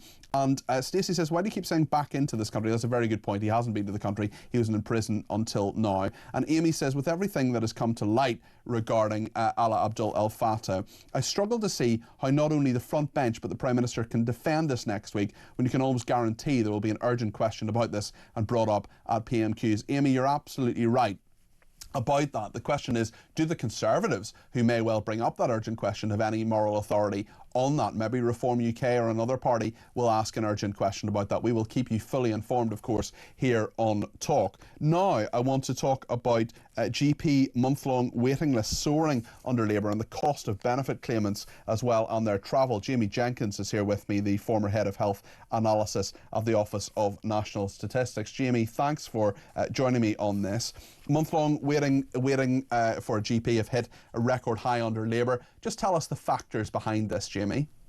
Yeah, so I think this one's come out from the Liberal Democrats have issued some numbers here, I think, Peter. They've gone in and crunched the figures, the NHS Digital, which collates all the figures for the NHS and the GP surgeries across England. And we are seeing the increase, but I think you've got to put some kind of context in this. So if we look over, say, the last few years as well. The population's going up, so we're always going to see kind of record numbers of people who are on kind of certain kind of waiting lists in terms of length and things, because there's just generally more people. So that's one of the caveats to put in. But I think this does kind of highlight some of the key issues. But what we don't know, and I think this is a critical part here, Peter, is the reason for these delays, because what you've got to remember is over half of patients do get seen within 1 day when they look for a GP appointment. You might seem that, you know, you've got that phone call at 8 o'clock in the morning trying to get those appointments and there aren't any. But for people who do get the appointments, most people are seen with either on the same day or the day after. But these increases that we're seeing, we don't know if this is potentially because people are just asking to be seen in a month's time. If you're looking for that emergency care, obviously, I very much doubt they'll be included in these. So that's the bit that's lacking in this. But it is a worrying trend, though, because ultimately, even if you've got a condition that you might not need to see the doctor in the next 24 hours, people always want to see their doctor a lot earlier because of the anxiety if there's something. Of course, and that can exacerbate problems as well. Also today, because of the way that the weekend and Christmas Day and Boxing Day landed, GPs are going to get a lot of people today wanting to see them as well. So that's just going to exacerbate that regarding this time of year as well, Jamie, presumably. Yeah, and this is always a difficult time because obviously during the winter, that's where you tend to see that increases in the number of respiratory problems, where you might need to get some antibiotics or something as well if you've got some problems as well there. So you're always going to have massive problems at this time of the year. But I think ultimately, Peter, you know, a few weeks ago, all the media were talking about this massive flu epidemic that we've got. That's kind of dissipated. We have not seen the flu problem that some of the media were kind of portraying a few weeks ago. That hasn't happened. It happened. The figures are starting to come down on that. So that's a bit of respite for the NHS at the moment. Let's talk about this story. The annual cost of benefits for patients with stress and anxiety who claim they struggle to travel has risen by £750 million since the pandemic. This is a Westminster think tank Policy Exchange saying people with ADHD, eating, stress and anxiety disorders increasingly claiming they're eligible for mobility payments as they struggle with planning and following a journey. This is stress, depressive and psychiatric conditions claiming the mobility element of personal independence payments. They said the travel criterion had become an increasingly unhelpful proxy for an extra cost in a world of navigation tools. I would have thought that actually it would be easier to find your way now than it had been previously. Oh, totally. The benefit system is one that's in a massive crisis. You know, Keir Starmer's talking about his government's priorities in that tweet that you were just talking about. The government's priority is to sort the public finances out. And what you've got to remember, Peter, is we've taken 1.08 trillion in tax over the last 12 months. But we're spending more money than we get in tax. And the benefit system, the total welfare bill is 322 billion. So every penny counts in terms of getting public spending down, because we've borrowed a record 163 billion. And this is only going in one way, the personal independence stuff. So we've seen a 1 million increase in the number of people on working age disability benefits over the last 3 years. And half of that is linked to these psychiatric disorders that you talked about. And then people are going for these extra bits of the claimants there where they're looking for the mobility part. You know, the government's got to get a grip on this, because there's got to be some clear abuse of the system when you're talking about the figures you just talked about there. Jamie, thanks as always. That's Jamie Jenkins there, a former head of health analysis at the Office of National Statistics. Thanks also to Ed in Liverpool, who says if this Egyptian was a right-wing nationalist or populist Christian, you can bet Labour wouldn't have been making it a top priority. The morality of Britain is lost, says Ed. Simon in Lancashire says, hi Peter, it seems every day there's another shameful example of how pro-Islam and anti-Semitic the shameful Starmer government is. They erode the rights of the indigenous British people in favour of racist Islamists. What exactly is Starmer's Britain, Starmer's vision for this country? Simon, that's a very good point, and I'm not sure 18 months on from the election of Keir Starmer as Prime Minister that I know the answer to that. Stephen Cornwall says, to pour water on Paul's comments on businesses banning reform politicians, I think personally the majority would actually support reform businesses. As for the civil service, it needs to be investigated root and branch. It's a maze of stupidity and lack of common sense, says Steve in Cornwall. Well, I worked with quite a lot of civil servants. They were not stupid by any stretch of the imagination. Some of them were. Some of them had their own agendas and shouldn't have. You'll find that in probably any large organisation. But the vast majority, I would say, of civil servants I worked with did what they were told and were good people. Matthew in Warrington has been in touch. 0344 499 1000 is the number Matthew has called. This is about Alaa Abdel Al Fattah, the Egyptian who's been given British citizenship and is now in this country. Matthew, your thoughts on the matter? Good morning to you. Oh, good morning, Happy New Year. Well, Merry Christmas, Happy New Year to you. Thank you. Yeah, what a lovely fellow we've let into our country. Give him a passport because his nan gave birth to his mum. It just beggars belief, doesn't it? It just absolutely beggars belief. Shocking. So we've given him a passport. He's never been here before. He wants us all hung, drawn and quartered. Yeah, now he's here, what is he going to get a job? No. What's he going to get? A house. His family's here. They're all going to get a house. They're all going to get our benefits. So we're just going to pay for another one who doesn't really want us. He doesn't like us. And Matthew, you're right. There's everything you've said there is correct. We don't know his situation, but financially he may well. I think if he's been in prison for the last few years in Egypt, well, it's unlikely he'll have recourse to a lot of money. But this is nonetheless someone who wrote, "There was no genocide against Jews by the Nazis. After all, many Jews are left. Dear Zionists, please don't ever talk to me. I'm a violent person who advocated the killing of all Zionists, including civilians, so F off." I don't want that person in my country at all, Matthew, but it was a top priority for Keir Starmer, who is delighted he's here. Well, that's Keir Starmer all for you, isn't it? But the other thing is, it was only 2-3 weeks ago that we wanted to string Farage for saying something when he was 13 in a playground 50 years ago. Yet this guy, 12 years ago, when he's in his 30s, is calling people to be murdered and police to be hit with bricks and F off and that. And it's just a little accident. Don't worry about it. I was a little bit angry. And he's talking about his youth and so on. I mean, if you're 30 years old, if you're in your 30s, you are an adult. You're someone with a brain that is fully developed. He knew exactly what he was doing. He says he's given a half apology, a sort of boyfriend apology for this. And we're in a situation where this person is in our country, and no doubt there are loads of followers of his. I'm not saying he's a danger to this country right now. He may well be, he may not be. But the fact is, I don't want someone with these sentiments here who is a proven organiser of people, someone who is against the Western way of life. It's just not welcome. Yeah, you know, he'll be down in London, certain areas of London, and they'll be open arms to him, and they'll put him on the shoulders because he's the best thing.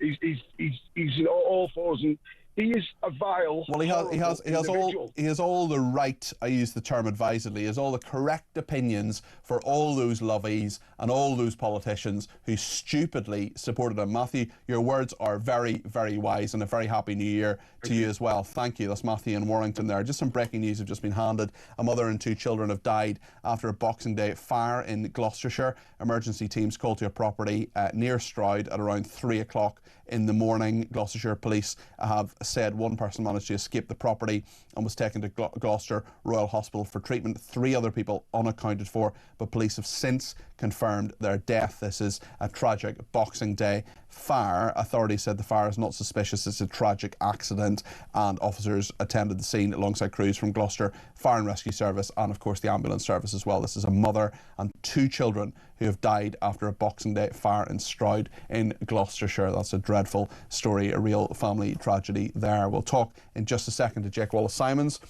who is going to give us his thoughts on this extremist, this Alaa Abdel Al Fattah coming into this country. I want your views too. 0344 499 1000. Stay with us.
across the UK.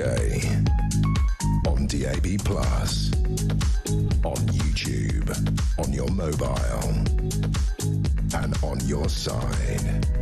This is Talk. Thanks for your company on Talk this morning. I'm here right through until 1 o'clock today, tomorrow and Wednesday and Friday as well. And I'm here for the breakfast show on Thursday. So I'll be welcoming you to 2026.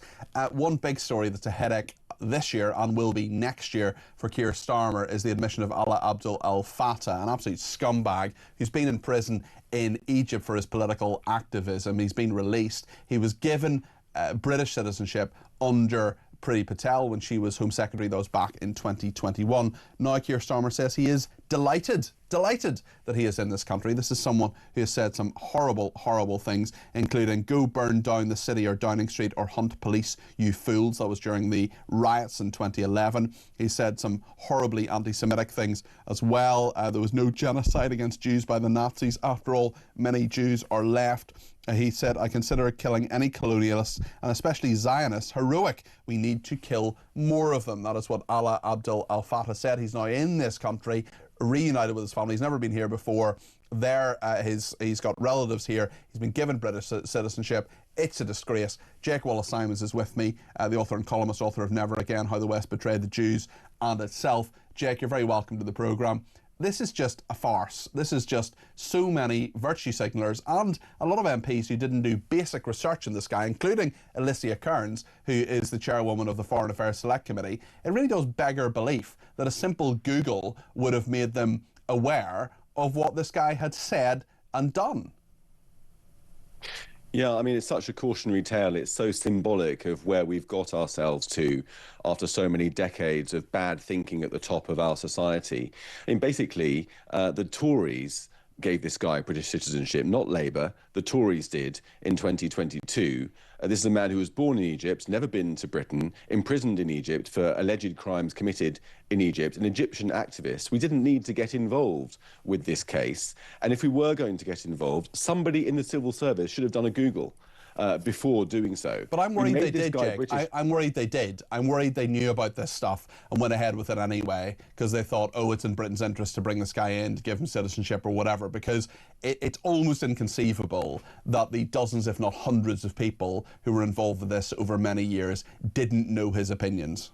Perhaps. I mean, the Telegraph reported this morning that the European Convention on Human Rights, our old friend, meant that there was a loophole and that the civil service didn't have to carry out good character checks, which again is another element of this cautionary tale, how we've got ourselves into this mess. But whether that applied for the entire, all those years in which our government was shamefully campaigning to get an extremist out of prison and into Britain, I don't know. But either way, I mean, one of the things that strikes me about this is that we're just handing out citizenship like confetti. We're using it as a kind of game. Make this guy British. He's got no connection, no meaningful connection to Britain. Make him British to make a political point, to get him out of prison. I mean, that's not why you make someone British. You make someone British because they are British, because they live here, they've committed to our values, they're part of our wider family of the nation, and they're going to make us stronger and be a proper contributor to our culture and our society, not because you want to get him out of prison in some foreign country. But the Prime Minister doesn't appear to get that. He seems that his human rights background and the human rights background of many who he surrounds himself, Philippe Sands, that old chestnut, he's been involved with this as well. I would imagine, I don't know, but I would imagine that Lord Hermer, who is the Attorney General, another human rights lawyer, has been involved with this too. It would be highly likely that he would, but I don't know that for sure. And the fact is that they see this as political activism. They see this, I would argue, as a way of making Britain the Britain they want it to be. They would say this is a compassionate act to someone who has been, oppressed by the Egyptian authorities. I would say, and agree with you, that we don't need to solve all the world's problems. We don't need to give someone who has these opinions citizenship in our country. I do not want them here. I don't want anybody with these opinions in my country, especially not someone who has a tenuous connection here. Yeah, I mean, Lord Hermer has said that if Benjamin Netanyahu came to Britain, he'd be arrested. And yet we're welcoming in a natural extremist who wants British policemen to be killed in Downing Street to be burned down. I mean, time and time again, Keir Starmer and his cronies, Philippe Sands, Lord Her, and all the rest of it, they posed as people who are just trying to uphold human rights and human rights legislation out of compassion, while at the same time finding ways to use that legislation to further their own political activism in a cynical way. It's not simply a neutral set of laws that has to be equally applied. It's a set of laws that they are using to further their agenda, and their agenda and it's not equally applied. And that's the point, isn't it? Because it's not equally applied, because there's so many people here in this country who say, hold on a second, if you're talking about basic human rights, if you're talking about not living in poverty, if you're talking about having a roof over your head, if you're talking about having a right to a family life, having a family home you can be proud of, having access to services you've paid for through taxation, the country is on its knees. Part of that, not all of that, part of it is immigration. Part of it is allowing people like him in who hate our way of life and want to very specifically, and have expressed these opinions of being anti our way of life. If you want to, I mean, not all immigration is bad, but a lot of the immigration that has happened, both under the Conservatives and Labour, has been bad, has been pernicious, and has involved people with opinions like this. Yeah, I mean, immigration without checks and immigration without any kind of sense of control is bad. Let's just be clear about that. But the government has used human rights legislation in so many ways. I mean, they've used it to hand the Chagos Islands to Mauritius and pay them several billion quid for the privilege. They're using it to undermine the right to trial by jury. They're using it again and again and again to allow paedophiles, rapists, drug dealers and other criminals, foreign, who've come into Britain, to remain here on dubious human rights claims. And they're using it to get this extremist from an Egyptian prison out of Egypt, make him British, and bring them over here. That's what they're using their ability to manipulate the law for, not to protect British people and the interests of our own citizens here at home. Speaking of that, Jake, we haven't actually spoken on air since Avon and Somerset Police and the Crown Prosecution Service decided there wasn't enough evidence to prosecute Bob Villain frontman Pascal Robinson Foster, the anti-Semite, who said death, death to the IDF. I wonder what your reaction to that is, Jake. Well, again, I mean, it's quite clear that the law it depends upon how you apply it. I mean, obviously it's got the letter of the law, but how you apply it depends upon the spirit, as we've just seen. And if the police, if the government, if the Home Secretary, if the Mayor of London and others were really serious about stamping out extremism on our streets, they would be cracking down hard, not just on people like Bob Villain, but on these woeful Gaza protests that continue to disrupt our life, our way of life. Even on Boxing Day, there was a protest in a shopping centre. These people need to be stopped. It makes me think that Suella Braverman, all those years ago, who was sacked partly for saying that these marches were hate marches, actually was right. After the Manchester attacks, after the Bondi Beach atrocities, with Keir Starmer admitting formally that the free Palestine from the river to the sea slogan is anti-Semitic, the government and the police has finally said that Globalise the Intifada is anti-Semitic. Those have been chanted on our streets for years, radicalising people, turning them against Jews, the West and Britain. And we still don't know, and I've asked you... the law's got to be used to crack down on these people hard. And we still don't know. If you're in London or Manchester, you're going to apparently be arrested for globalising the Intifada, but there are lots of journalist inquiries, including my own, to various policing services. I asked Avon and Somerset Police specifically, if you say death, death to the IDF, that's okay. What happens if you say globalise the Intifada? Will you be arrested for that? They gave me a really waffly answer that I've asked them to clarify, or I am asking them to clarify. And I mean, it's just a very, very confused picture, and two-tier justice alive and well, multi-tier justice alive and well in our country. Jake, thank you. A lot of common sense spoken by Jake Wallace-Simons, their author of Never Again, How the West Betrayed the Jews and Itself. Thank you to Graham, who says, how could Starmer have time to look at the tweets from El Fatah? He was far too busy going on foreign trips, meeting the coalition of the willing, stopping the boats and attending Arsenal football matches, says Graham. Well, I mean, I know you've got your tongue in your cheek, Graham, but he literally has, well, almost literally has an army of people to look at this kind of stuff and to know this stuff. And again, it comes back to the fact that they must have known. They must have known. If they Google this person, they would have known these kind of sentiments. Police are not human. They don't have rights. We should just kill them all. Go burn the city or Downing Street or hunt the police, you fools. The British dogs and monkeys really think terrorists will reveal their plans on Twitter. I mean, let's hear a voice note now from Sally on Keir Starmer. This is what Sally has to say. Good morning, Peter. I do wonder what's happening to my beloved country from our dear leader who lets anybody and everybody in, whoever they are. We don't know who half of them are. Those who come in illegally and those who come in legally. Their visas run out.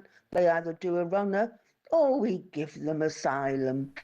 Sally, thanks for that. Thanks also to Tad, who who says, why does this government insist on turning the UK into a repository for every dubious Islamist with nefarious intent? A class of infants could do a better job, but we are made to suffer our politicians' incompetence, says Tad. Let's speak to Herbie in Harrow, who has some thoughts on this. Herbie, you're very welcome to the programme. What would you like to say?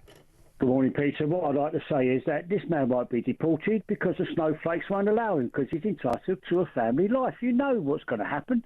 He's going to get away with it like everybody else says. You know, we allow these lunatics into the country and we do not do anything about getting rid of them. We're importing terrorism, we're importing destruction of this great country of ours, completely as easy as that. I think you're right, Herbie. I can't disagree with any of that. And the fact is that they are saying time and time again, Herbie, that the Prime Minister is delighted to have this person in this country. I expect, like me, you're far from delighted at this. Well, no, of course I'm not. But the thing is, though, Peter, why can't they see this? Why do they have to keep making excuses as to the reason why they're allowed in? What is behind all this? I mean, say they're sending this country into a complete and utter uncontrollable state of allowing terrorists to come in. It's so frustrating, Peter. I can't bear to think about it. It is incredibly frustrating, Herbie, and I think, I hear that frustration, and I hope the government hears that frustration as well. This is a total shambles. This guy should never have been given citizenship.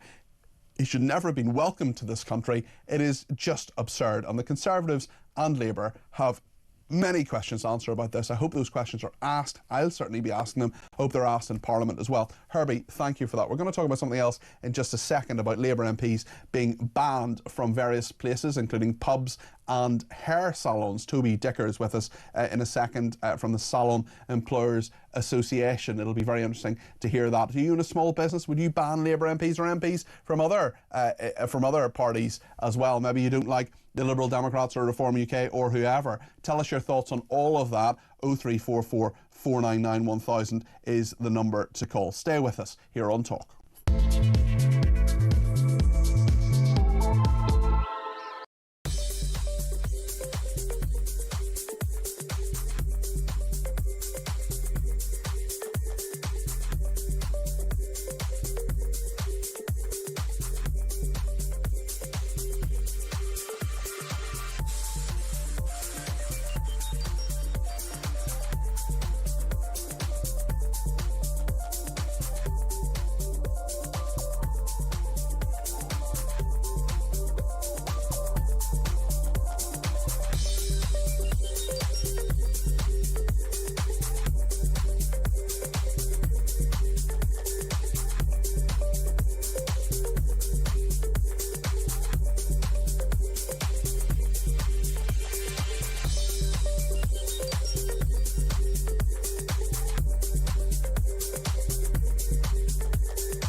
Across the UK, on DAB+, on YouTube, on your mobile, and on your side. This is Talk. Elisa in Chelmsford has been in touch, says, good morning, Peter. It's so good to have you back. Thank you, Elisa. It's also great to have such excellent guests, Jonathan and Jake, sharing such common sense. It's just such a shame that once again they need to come on your show to discuss the appalling decisions of our government. I feel less and less safe in the UK. What would Al Fatah do to me? After all, I'm a white, Jewish, female, British Zionist. I've got no chance against people with this disgusting mentality. Great show. Thank you, Elisa. Really appreciate that. Well, we'll continue the debate on Alaa Abdel Al Fatah a little bit later on in the programme. But now I want to speak to Toby Dicker, who is from the Salon Employers Association, because there are many hairdressers who say because of the rises in business rates, and they are huge rises. I had one pub that was sent to me, the details were sent to me, gone up from about £12,000 to about £32,000. These business rates going up from the 1st of April. Toby's with me now. Toby, just paint a picture for us of what many salons are facing. These are businesses that, these are the people who stand on their feet all the time and make us look, make me, we wear hairstylists here, for example, who make me look vaguely human each day. You know, these people are really worthwhile. It is incredibly good business. There's so many hairdressers in our society, and they need to exist. And they, you know, they're the drivers, part of the drivers of the economy. Small businesses usually employing 7 or fewer people. Just paint a picture for us about what they're facing out there. Look, hairdressers, thanks very much for having us on, by the way. Hairdressers, barbers, the people that do the right thing, the people that employ in the high streets, they are the glue of the high street. They are the biggest occupiers of high streets. We bring millions and millions of people in every day. If we want healthy high streets, we have to have small local businesses. We're treated like big corporations when it comes to tax. And with I had great hope when the Labour government came in that they were going to support these small businesses, that they were going to level the playing field, they were going to do all those things. They've actually widened the tax gap. They've made it even wider. Hospitality businesses, UK hospitality, and ourselves, we employ the most people on the high street, and everything the Labour government have done is a tax on jobs. There's no two ways about it. It is 55% more tax paid by employees versus the self-employed. We have a unique situation in hairdressing where 70% of our industry has already been pushed and forced out of employment because of these labour taxes and because of tax over time hitting us harder. We pay three times the tax of other retail businesses. You cannot squeeze the lemon any harder. Quite simply, you know, we have told government, we've tried our hardest. I've been excluded from meetings for telling the truth by civil servants who would rather have an easy life. I'm very, very frustrated, and I understand exactly why some of the 2,500 members of our Salon Employers Association are banning MPs. What are you because there's no other choice. Are they actually going to say, sorry, Keir, you can't get a short back and sides? Sorry, Angela, you know, we would give your, you know, roots a bit of a dye, but actually we're not going to do it. We're literally going to say you're not crossing the threshold here. Some people will see this as a bit of a stunt. Yeah, but when nothing else you've done has been listened to, what choice do you have? You know, put it this way: in my business. And I set the Salon Employers Association up as a voluntary organisation that we don't get paid for. There's 2,500 people. Every single one of them is coming to me every day and going, I'm going to lose my home. I don't know what I'm going to tell my son. I'd be better off if I was on benefits. I've just had a stroke. This is just the problem, isn't it? This is the problem, because you've got people doing an honest day's work for an honest day's pay. I spoke to a hairdresser recently, 2 salons, classic example of this. 2 salons, they have employ about 15 people. They usually take an apprentice on from the local college every year, usually through natural wastage, through people going maybe 2 people go part-time, or maybe someone decides to get another job somewhere else. They'll have a vacancy, they'll take on the apprentice, usually who they've trained up and they've got into their way of doing things. And that hairdressing boss said to me, I'm not going to do that now because of national insurance rises and because of business rates rises. And it's these little things. It's the one job. It's the one job here. It's the 2 jobs there. It's the barbers that closes down because they can't make the sums work anymore. It's this attritional way that this happens. It's not, you know, Mazda or, you know, a huge car plant closing down. It's the little businesses that are the backbone of our economy that are under so much pressure. And the government just doesn't seem to get that. Doesn't seem to understand the job you do. I genuinely don't think they understand. I genuinely don't think. I really believed we'd got through. I believe the advisors understand our arguments. We wanted a cut in VAT to 10%, and we wanted a lowering of the VAT threshold so that businesses can grow past this arbitrary measure. You will not see apprenticeships in our sector. We've gone from 16,000 to around 4,000 to 5,000.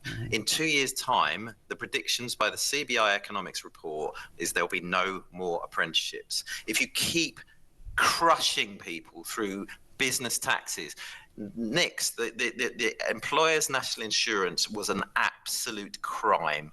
You lowered the threshold.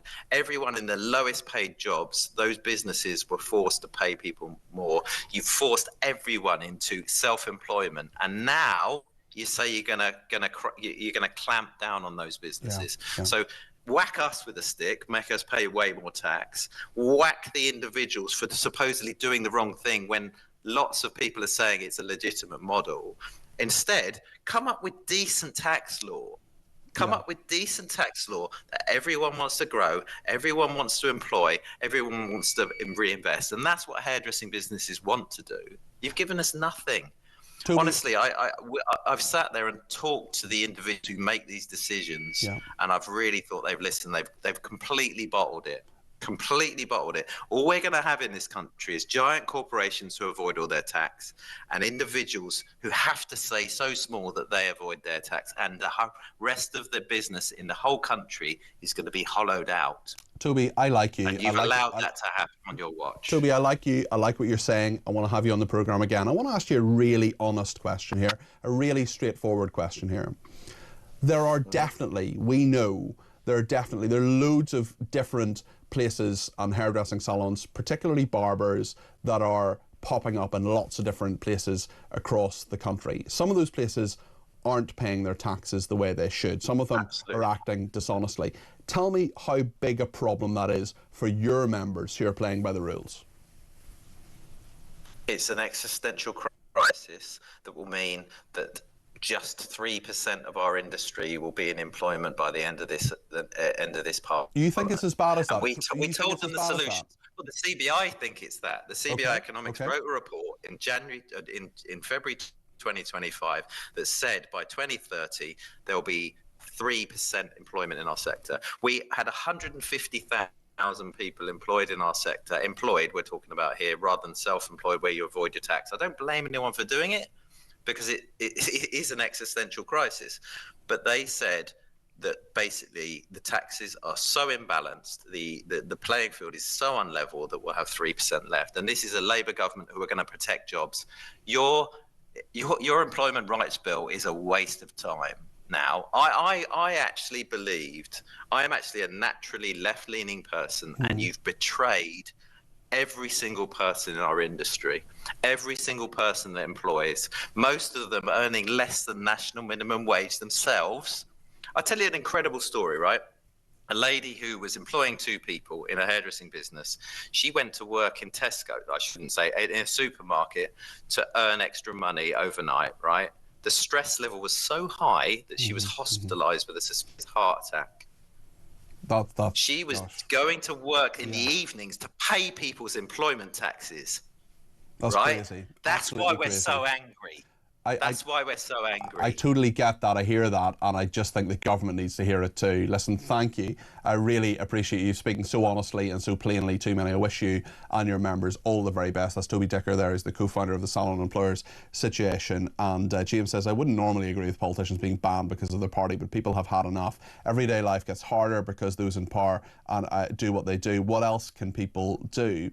Reg says the government do understand the struggle of small business. It's blatantly obvious if you can't see it. It's almost slapping us in the face. And Barry says it would help hairdressers if the numerous Turkish barbers that have sprung up, obviously supported by funny money, were investigated and where appropriate shut down. I act for a small hairdresser. The 2 partners take out less than an employee on minimum wage, says Barry. Of course, many of those Turkish barbers aren't actually even Turkish. They're different nationalities as well. They simply say they're Turkish, and there are, I mean, there's one town I read about actually that has over a dozen barbers in a small town in a high street. I would question whether all of them are doing exactly what they should be doing in regard to the law and in regard to the taxation that we know that Toby and his members pay. Whatever you think about this, maybe you're a hairdresser yourself working today, I'd love to hear from you. 0344 499 1000. Plenty to talk about in the next hour here on Talk.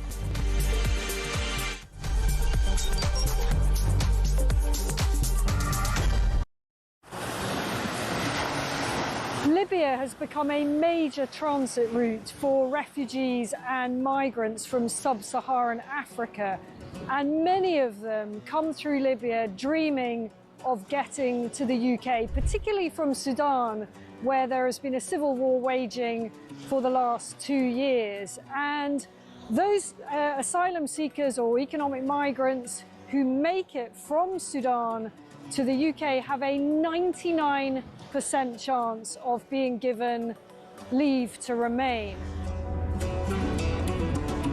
So I spent several hours talking to immigration chiefs here in Benghazi on the east side of Libya. The Libyan National Army has a very good grip on the immigration problem, albeit fighting against a huge crisis with limited resources.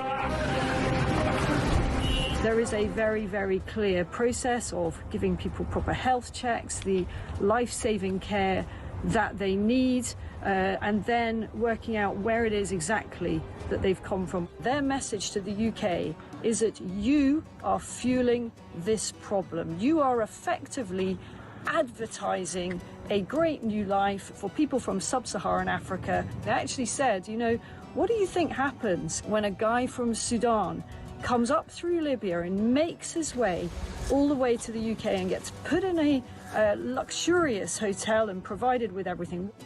And make no mistake, it is a perilous journey. We see it from the end point. We see the Channel crossing as the dangerous bit, but actually where these journeys begin is in the hot desert. Many tens of kilometers have to be covered on foot by these migrants, and as many as 1 in 4 do not make it. That means bodies in the desert. The Libyan authorities are having to recover. Across the UK, on DAB+, on YouTube, on your mobile, and on your side. This is Talk.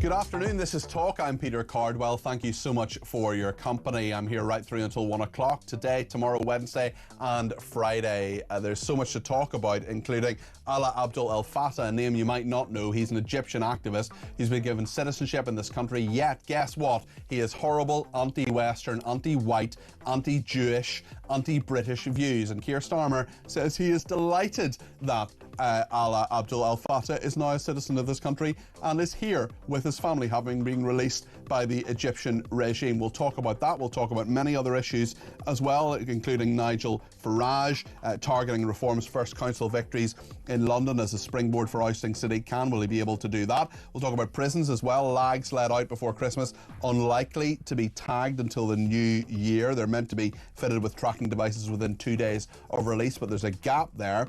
We'll also talk about what's going on in Northern Ireland, because there is an organisation there, the Southeast Fermanagh Foundation, which is talking about the legacy of the Troubles and the futility of violence and how that's being remembered. We often grapple with this issue here on Talk about how we properly commemorate the past and don't prosecute soldiers as well. That's something a lot of the military families and those who support our military are interested in.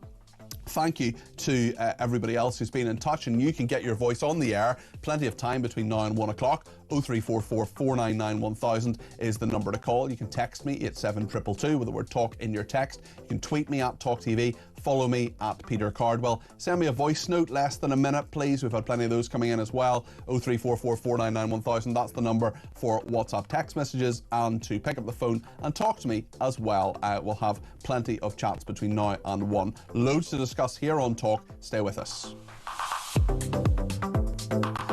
And yes, as I say, I'm here tomorrow and Wednesday and indeed Friday in this slot, but also for breakfast on Thursday. That is New Year's Day, and you can welcome in 2026 with me and all the stories that we will be talking about then. Lots of people getting in touch about the hairdresser's story we talked about just before the break there. Jason in the Lake District says, Toby nailed it. It is the same with apprentice chefs. They simply aren't coming through the schemes. Our Kendall College, our local college, one of the best reputations in the country for catering colleges, and they don't have anywhere nearly enough applicants for apprenticeships. And we have lots of Michelin restaurants here in Cumbria. If you don't have that pipeline of apprentices coming through, well, that's going to lead to so many problems now and indeed further down the line as well. And Mary in County Down says, I know 3 hairdressers who fled their local high streets due to unsustainable costs, including punitive rates and tax changes. High streets are dying. councils have reduced or removed parking and footfall is dwindling. 2 of the salons I know have moved out to business parks outside the town, free parking, lower rent. Another has set up at home. It's such a shame to see hairdressers under such pressure and many choosing to close their businesses. The days of elderly and often lonely ladies meeting up every week at the salon for a pensioner rate blow dry and a good natter are sadly on their way out. And Mary makes a really good point about the wider implications about it's not just a hairdresser, it's not just knowing the person who cuts your hair. I'm really lucky I have a really good local barber to me just around the corner from where I live, and I know that he'll cut my hair the way I want it to be cut. Lots of people, you know, it's a big thing. It's how you look and how you present yourself to the world. It's also often a social service for people, as Mary often points there. You have a conversation, you know the local person, and it is done properly, it's done the right way. And if the essence of our high street is killed by this government, if those national insurance rates go up to such a huge degree, if these business rates go up as well, well, that's going to be a really, really big problem. And Deborah says it's obvious this government has no regard for us. I hope the restaurants follow suit with the pubs and hairdressers. Hit them hard and use cash only. Hit them in the pocket. Money is all they know and care about. I wonder if Mark Littlewood has an opinion on this. I expect he will. Mark is the director of the Popular Conservatives. And Mark, thank you for speaking to me today. I know we're going to talk about Keir Starmer in just a second, but just a few minutes ago we were talking about those businesses being absolutely hammered. The hairdressers, the different businesses on the high street, restaurants. I had a guy on who had two pizza restaurants. He was going to open a third one, put £400,000 of investment in it, employ 8 people, and then this decision about business rates happened and he decided against that. What's your perspective on this, Mark? Yeah, it's a predictable nightmare, I'm afraid to say, Peter. I mean, you've highlighted a whole range of businesses, whether that's restaurants or hairdressers, the whole hospitality sector, that typically operate on very, very small margins. You know, typically, if you're running one of those enterprises, you're not coining in supernormal profits. You're just about getting by. And therefore, a slight dial-up in taxation, whether that's on national insurance or even a slight dial-up on the minimum wage for your employees, or business rates going up, those things which might just be a tiny turn of the dial can often be the difference between you being viable as a business and non-viable as a business. And that's what we're seeing play out in real time. If you make it more expensive to employ people, more expensive to run a business, more expensive to open a new restaurant, expect fewer of each, fewer employees, fewer businesses, fewer restaurants. That's exactly what's happening as a consequence of Labour's economic policy. And this isn't brain surgery here. This is so straightforward. We've got so many people who can see exactly what is happening here. And the government just doesn't seem to get it, do they, Mark? Well, that's right. I mean, if you were to try and put the equation together, Peter, I think it all comes back to the fact that governments seem to be extremely bad at cutting spending in the state sector, in the public sector. So spending in the public sector goes up and up and up. And then there's a mad scramble to try and find the taxes that can just about get you somewhere towards paying for it. We're not even paying for it. We're still running colossal budget deficits at government level. But we've got to look at the problem the other way down the telescope, frankly. Yeah. You can bring taxes down as long as you can bring spending down. But crucially, this government has apparently no appetite for finding savings and reducing spending, or if it did have any appetite in the stomach of Rachel Reeves and Keir Starmer, that appetite is emphatically not shared by Labour backbenchers. So if you can't get spending down, you can't get taxes down. And these terrible stories of our high streets going bust and retailers struggling, hairdressers struggling, restaurants struggling will be the new normal. You've got to get spending down first, then get the tax burden down. Let me just read out one message before we move on. Carol from Shoreham-on-Sea. I'm completely incensed with the treatment of our small businesses, which are the backbone of our economy and our country. But why then do councils approve their multiple applications in just one high street? Yes, there should be competition, but not with 4 or 5 barber shops in the same area. Have a lovely day. Carol, that's a very, very good point, and one I think we should probably return to. I just want to talk to Mark Littlewood, the director of the Popular Conservatism, about what this huge controversy, the government is dealing with at the moment. We spoke to the Shadow Home Secretary a little bit earlier on. Ian Collins spoke to him. This is Ala Abdul Al Fattah. This is the Egyptian who's been given British citizenship, brought to this country. This is what Chris Philp said about him a little bit earlier. Chris Philp, of course, the Shadow Home Secretary for the Conservatives. And remember, it was under Priti Patel, the then Conservative Home Secretary, that this guy was given citizenship in the first place. This is what the Shadow Home Secretary, Chris Philp, had to say earlier to Ian Collins. This man is a scumbag. He is clearly racist against white people. He described white people as dogs. He said he hated us.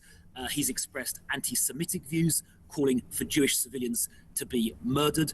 He's called for Downing Street to be burned down. He's called for the police in Britain to be attacked. The man is a complete scumbag. And if I were Home Secretary, then I would be today revoking his British citizenship, leaving him with his Egyptian citizenship, and deporting him straight back to Egypt. It does rather beg the question, Chris, as to why your party gave this man citizenship only 4 years ago. Yeah, so I don't know exactly how that happened. I don't know if ministers saw the decision or whether it was taken behind closed doors by officials. I understand the ECHR, according to the Telegraph, is somehow involved as well. And if that's true, that is yet another reason to come out of the ECHR.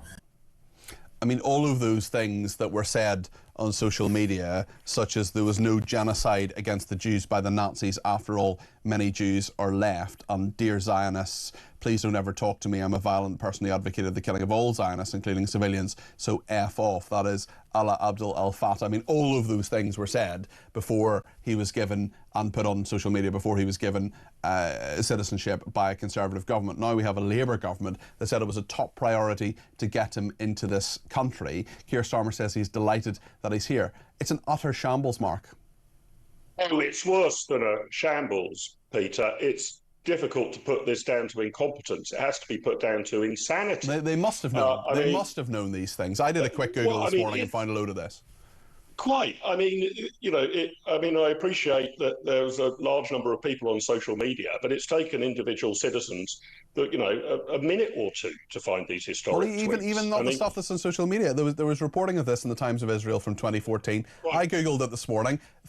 A minute later, I had chapter and verse on what his opinions on all sorts of things were. And if some of the lovies, and indeed politicians who should know better, there's a guy from the DUP, Sammy Wilson, who signed this letter. There was, you know, some of the usual suspects like Jeremy Corbyn and Diane Abbott, who you would expect. But some like Alicia Kearns, for example, who is the chairwoman of the Foreign Affairs Select Committee for the Conservatives. What on earth are they playing at?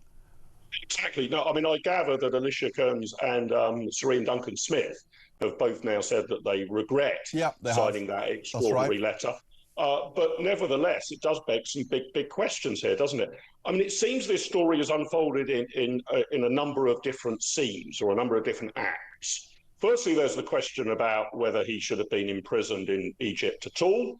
And you might well argue that he didn't get a fair trial. There seems to be a lot of argument about this. Why we would particularly focus on this guy being wrongfully imprisoned in Egypt as opposed to, I dare say, endless wrongful imprisonments across the globe, I'm unsure. But nevertheless, even if he is, as Chris Philp says, a scumbag, you might reach the conclusion that he didn't have a fair trial and shouldn't be in jail. Then you've got the question about why on earth was he given British citizenship? And I do hope that the Conservatives are able to explain what the heck went on there, because Chris Philp wasn't able to do so. In fairness, he said he wasn't the government minister responsible at the time. He's the Shadow Home Secretary. Surely he could lift the phone and ask the Shadow Foreign Secretary, who is the old Home Secretary, Priti Patel, what she thinks. I'd love to hear from her on this. I'd love to hear what on earth went on. Damn right. I completely agree with you, Peter. How on earth was British citizenship given? I've heard some theories that if you gave him British citizenship, you might be able to lean on the Egyptian government to release him from prison more easily. But that does seem to be very special treatment of this chap. So the Conservatives do need to explain what on earth was going on that this guy got citizenship without apparently any vetting checks whatsoever. I do understand there's a complex ECHR ruling about some American murderer who was able to get British citizenship through his mother. And that ECHR ruling might have ruled out whether you can actually vet the son or daughter of a British citizen before you give them citizenship. So it might be another ECHR problem, but the Conservatives need to explain for sure. But then you have, I mean, get this, it is not as if the Prime Minister or the government are saying, oh, we're terribly sorry here. There was a slip of the pen. Clearly something's gone wrong. No, no, no, no, no. Keir Starmer and the other most senior ministers in this government have explained to the British people that getting this man into Britain was a top priority for the government. Right. Top priority. Well, I think the British people would consider that there are a range of other priorities that we would want this government to be focusing often concerning on. people who are natural born British citizens, who aren't anti-Semites, who aren't anti-white, who don't want to burn down Downing Street. Let me just get a couple of quick opinions for you before you go. One on Nigel Farage saying reform can have council victories in London. Is that realistic to have 6 councils, or is this just simply a good ambition for them to go for, especially as they're doing so well in the polls? You think it is possible. London isn't the obvious area of strength for the Reform Party. They tend to do better in other parts of the country. But I do think that Sadiq Khan and the Labour Party are now so unpopular that you might well see the traditional Labour working class voters switching to Reform. To actually remove Sadiq Khan as mayor, well, that's quite an ambition, especially as the electoral system for our mayor has changed, so we no longer vote preferentially. So it would require one clear, standout, anti-Khan candidate to sweep all before them. That's quite a challenge. And I think if the Reform and the Conservative vote remain split in London, that's probably an avenue for Sadiq Khan and Labour typically hanging on, whereas they wouldn't otherwise do so if there was a more unified opposition against it. It's a very good point, actually, and you often need a sort of personality kind of figure, someone who's very well known. I mean, it's not going to be Boris Johnson, obviously, but someone who is as well known as him to unseat someone like Sadiq Khan. It'll be very interesting to see what happens. And just before you go, Mark, this story about benefits claimants and their travel, an extra $750 million for people who have things like ADHD and stress, saying they can't travel and need mobility allowances. This is the benefits bill out of control. Yes, and it's particularly on the sickness and disability side, where obviously one needs to tread carefully, Peter, because, there are clearly people who have, such disabling features, but can play a useful role in society, can get to work with some assistance. You've got to focus the budget on them. But our welfare system has now drawn the boundaries so widely as what counts as requiring support, a bit of stress. ADHD should not require you to need such assistance with transport. I think there have even been cases of people suffering from acne who have received help to get into work. We've got to roll all of that back. The big story about our welfare state, and I think these sort of disability and sickness claims are the most egregious part of it, is that we have not been able to focus the money on the people who really need it. We spray it around like confetti, and therefore billions are wasted, and it doesn't end up really being a hand-up. It just ends up being a handout. And I'm actually proud to live in a country where the people who really do need the money get the money, and that's fine. Now, as a taxpayer, I'm very happy to pay that money, as I know you are as well, Mark. The problem is people who abuse the system, or the system itself being abusive. Listen, thank you. Great common sense spoken, as always. Mark Littlewood there, director of the Popular Conservatism Movement. Let's speak to Simon in Derby. He's given me a ring on 0344 499 1000. Simon, you're very welcome to the programme. I think it's Alaa Abdul Al Fattah you want to speak about. It is indeed. Happy New Year, and I hope you had a good Christmas. Thank you, I did. I hope you did too. Tell us your thoughts.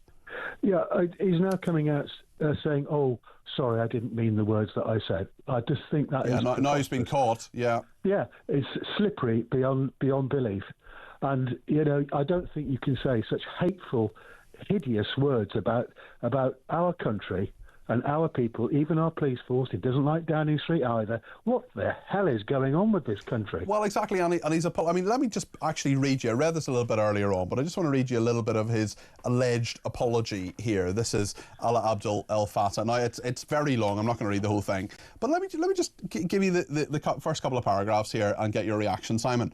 I am shaken that just as I am being reunited with my family for the first time in 12 years, several historic tweets of mine have been republished and used to question and attack my integrity and values, escalating to calls for the revocation of my citizenship. Looking at the tweets now, the ones that were not completely twisted out of their meaning, I do understand how shocking and hurtful they are. That's very good of him, and for that I unequivocally apologise. They are mostly expressions of a young man's anger and frustration at a time of regional crises, the war in Iraq and Lebanon and Gaza, and the rise of police brutality against Egyptian youth. I particularly regret some that were written as part of online insult battles with a total disregard for how they read to other people. I should have known better. Known better. A young man's anger. He was in his 30s. He was an adult. Also, attack my integrity and values. What integrity? What values? Someone who says there was no genocide against the Jews by the Nazis. After all, many Jews are left. Someone who says police are not human, they don't have rights, we should just kill them all. Someone who says, so the British dogs and monkeys really think terrorists will reveal their plans on Twitter. Someone who says, dear Zionists, don't ever talk to me, I'm a violent person who advocated the killing of all Zionists, including civilians, so F off. That is not someone with integrity and values, is it, Simon? Completely not. I mean, I just did a quick check, and I wondered why he was imprisoned in Egypt for 15 years. I mean, they didn't put him in the prison just because he hadn't done anything wrong. It's because of the nature of this person's personality. This is the way this guy thinks. Well, he supported the Arab Spring, and he was put in jail in Egypt by the regime there. I don't think there was due process there necessarily, which we would want there to be. But nonetheless, Simon, the world's problems and Egypt's problems should not be our problems, especially if this guy was as pure as the driven snow and said, you know what, I love Britain, I'd love to come and live there, I think I've got something to contribute, I want to do a good honest day's work and contribute some taxation. Maybe we should consider that. But the fact is, we don't have to take this guy. No, and I don't think we should be importing any more problems we've already got.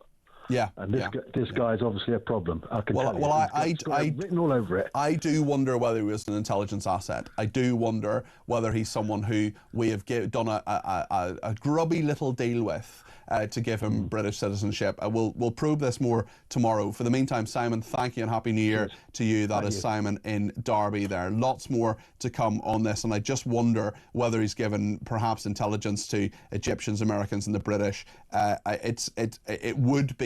It would make sense if that was the case. I wonder if he's one of these heinous people who's actually a very useful asset to the intelligence community. I'm hopefully going to ask Colonel Richard Kemp about this tomorrow. We couldn't come on the programme today.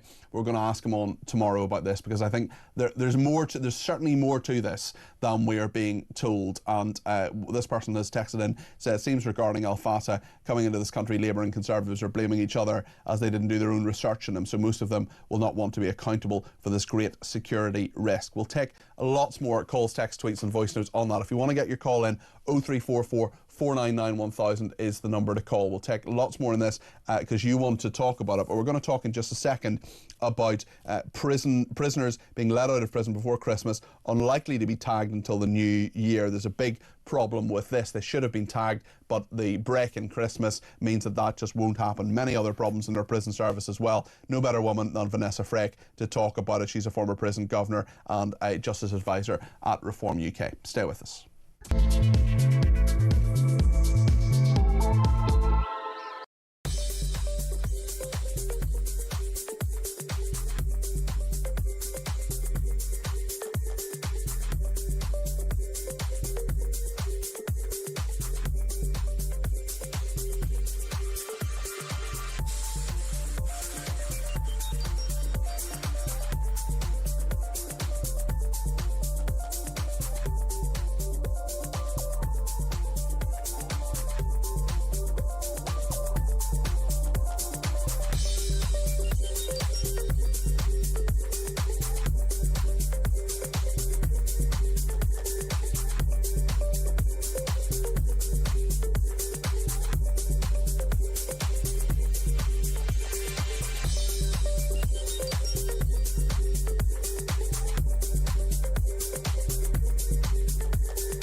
Across the UK, on DAB+, on YouTube, on your mobile, and on your side.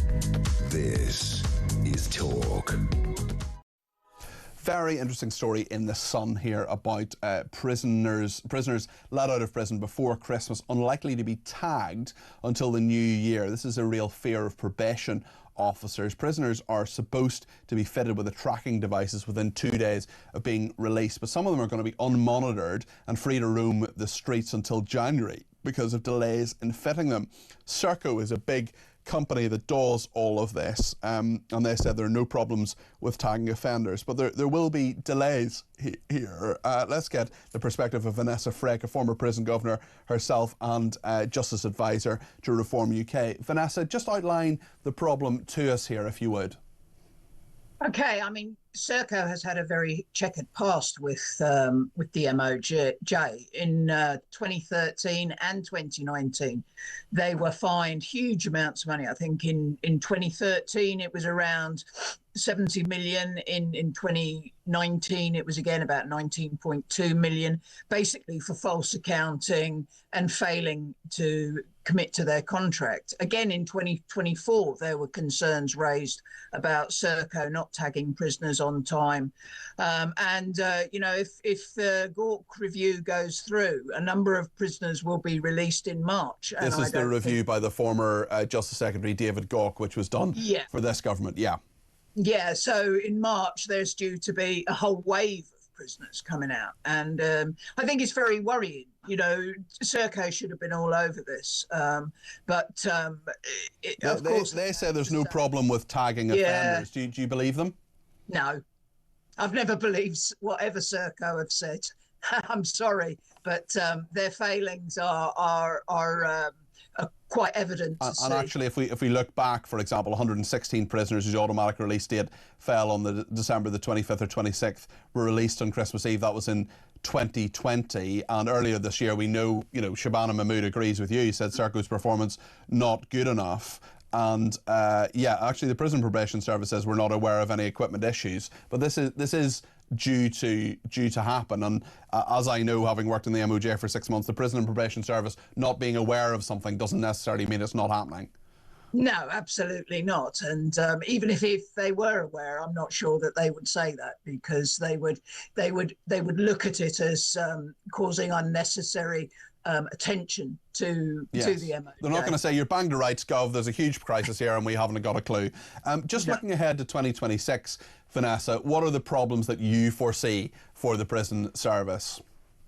Well, I think you've got to say overcrowding is the number one problem, because that leads to so many other things. That leads to violence, attempted suicides. It leads to poor regimes, poor resettlement programs, prisoners locked up for long periods of time turning to drugs. So. And of course, it puts much more pressure on an already pressurised service with staffing, staff retention, pay. The list is endless. I could sit here all day and chat about it with you, Peter. But I think, the prison service, the MOJ, have certainly got to get their house in order, led by Mr. Lammy, of course. Yeah, and can they with him in charge? Look. I think David Lammy is, like many politicians, in charge of something that he is completely in the dark about. The prison service is a very complex institution, and it's all very well saying, "Oh, we're going to do this," but they have absolutely no idea of the knock-on effect of their decisions. Almost as if, some sort of political party that might be taking power in a few years, if the polls are to be believed, might need some sort of advisor who actually knows what she's talking about. Maybe I think Reform UK perhaps if one of those. Vanessa Frick, thank you very much indeed, and a very happy new year to you, Vanessa, a former prison governor and Justice Advisor to Reform UK. On Ala Abdul Al Fatah, Andy's been in touch from Stockton on Tees. Andy, you're very welcome to the programme. Thanks for dialing 0344 499 1000. What would you like to say about this? Hi, Peter. Hi there. Happy Christmas. I'd just like to say, if this guy had been a British resident and he had made these tweets from the UK, he would have had his door kicked down, he would have been in prison, he would have been out of society. Well, he should have, but then we live in a country where you can say death to the IDF and there's on national television, and there's insufficient evidence to prosecute you. But if you go to the other side of that, and Lucy Connolly, for example, who tweeted something and was put in prison for it, there just seems to be multi-tier justice in this country. There doesn't seem to be any form of consistency at all, Andy. I wonder what you think about that. Well, it was poor Lucy that I was going to bring up. it's absolutely despicable that this guy can say what he can say. He is welcomed into the UK as a number one priority, when actually, in fact, the number one priority should be to kick him out of the UK. It is absolutely despicable. And the due diligence that these politicians must have not carried out, and more worryingly, if they did carry it out, if they did support, really, I mean, it was really horrendous. Yeah, there's something fishy going on here. There's something fishy going on here, and I think, you know, the collective might of the journalistic world is going to get to the bottom of it, because I think there's some sort of intelligence aspect to this. There's something going on here. I don't mean to be a conspiracy theorist, but there's a reason we've done a deal with him, and we need to get to the bottom of that. Andy, your points are great. They're very, very well made, and a very happy new year to you. And thanks to Ernie, who's been in touch as well. He says, hi Peter, the reason why young people are not taking up apprenticeships and going on benefits with mental health problems is because the only way they can get a house and start a family. Getting a job won't pay them enough and put down a deposit or even be able to pay the thousands of pounds a month for the mortgage. It's not working, says Ernie. Well, thank you for that. I appreciate that. We're going to talk in just a second more about Alaa Abdel El Fattah, and if you want to get your call in on him, or indeed anything else we're talking about today, or things you think we should be talking about, well, give me a shout on 0344 499 1000. If you've got your call in already, we may well ring you back between now and 1 o'clock, because there's an awful lot to talk about. I just want to talk about my part of the world in a minute or two. There's a really good organisation called the South East Fermanagh Foundation, which has some very interesting ideas about how to deal with the past in Northern Ireland. This is something that's come up an awful lot of times, on an awfully large number of times on my programmes, about how we deal with the past, especially when it comes to prosecuting or not prosecuting soldiers here in the UK. We're going to talk about that in just a second with their director, Kenny Donaldson. Stay with us here on Talk.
Across the UK, on DAB+, on YouTube, on your mobile, and on your side.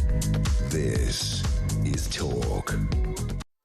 James has been in touch on Twitter and says, Peter, if my foreign-born wife had had a criminal record or had made such a vile public statement on social media, she would have been denied her UK spousal visa application and would never gain citizenship here. How is a man from Egypt with such vile views and such tenuous connection with the UK granted citizenship so easily? The system stinks. I think it does. I think there's more to this. I think there's more to be revealed.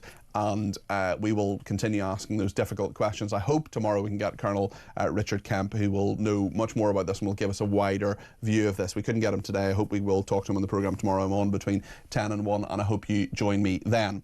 I want to talk now about the legacy of the Northern Ireland Troubles. There's so many people who contact us on many occasions. There are lots of military families listen to this programme. There are lots of serving officers and soldiers. There are veterans. And it's a big, big issue that comes up time and time again. We often talk about it with Mark Francois. Kenny Donaldson is joining me now. He is the director of the South East Fermanagh Foundation. It's one of the really, really good organisations in Northern Ireland that is committed to supporting innocent victims and survivors of the Troubles, not just in Northern Ireland, but right across the United Kingdom and the Republic of Ireland and further afield. And of course, Kenny, it's great to see you, because there are many atrocities we remember. The Harrods bomb, for example, 42 years on from that last month. The Hyde Park, Regent Park, Deal Barracks, Birmingham, Warrington, many others. And actually there's been an exhibition in Parliament recently where I know that a number of people who you've been working with have put their views across and expressed themselves in a unique way. Just tell us about that, Kenny.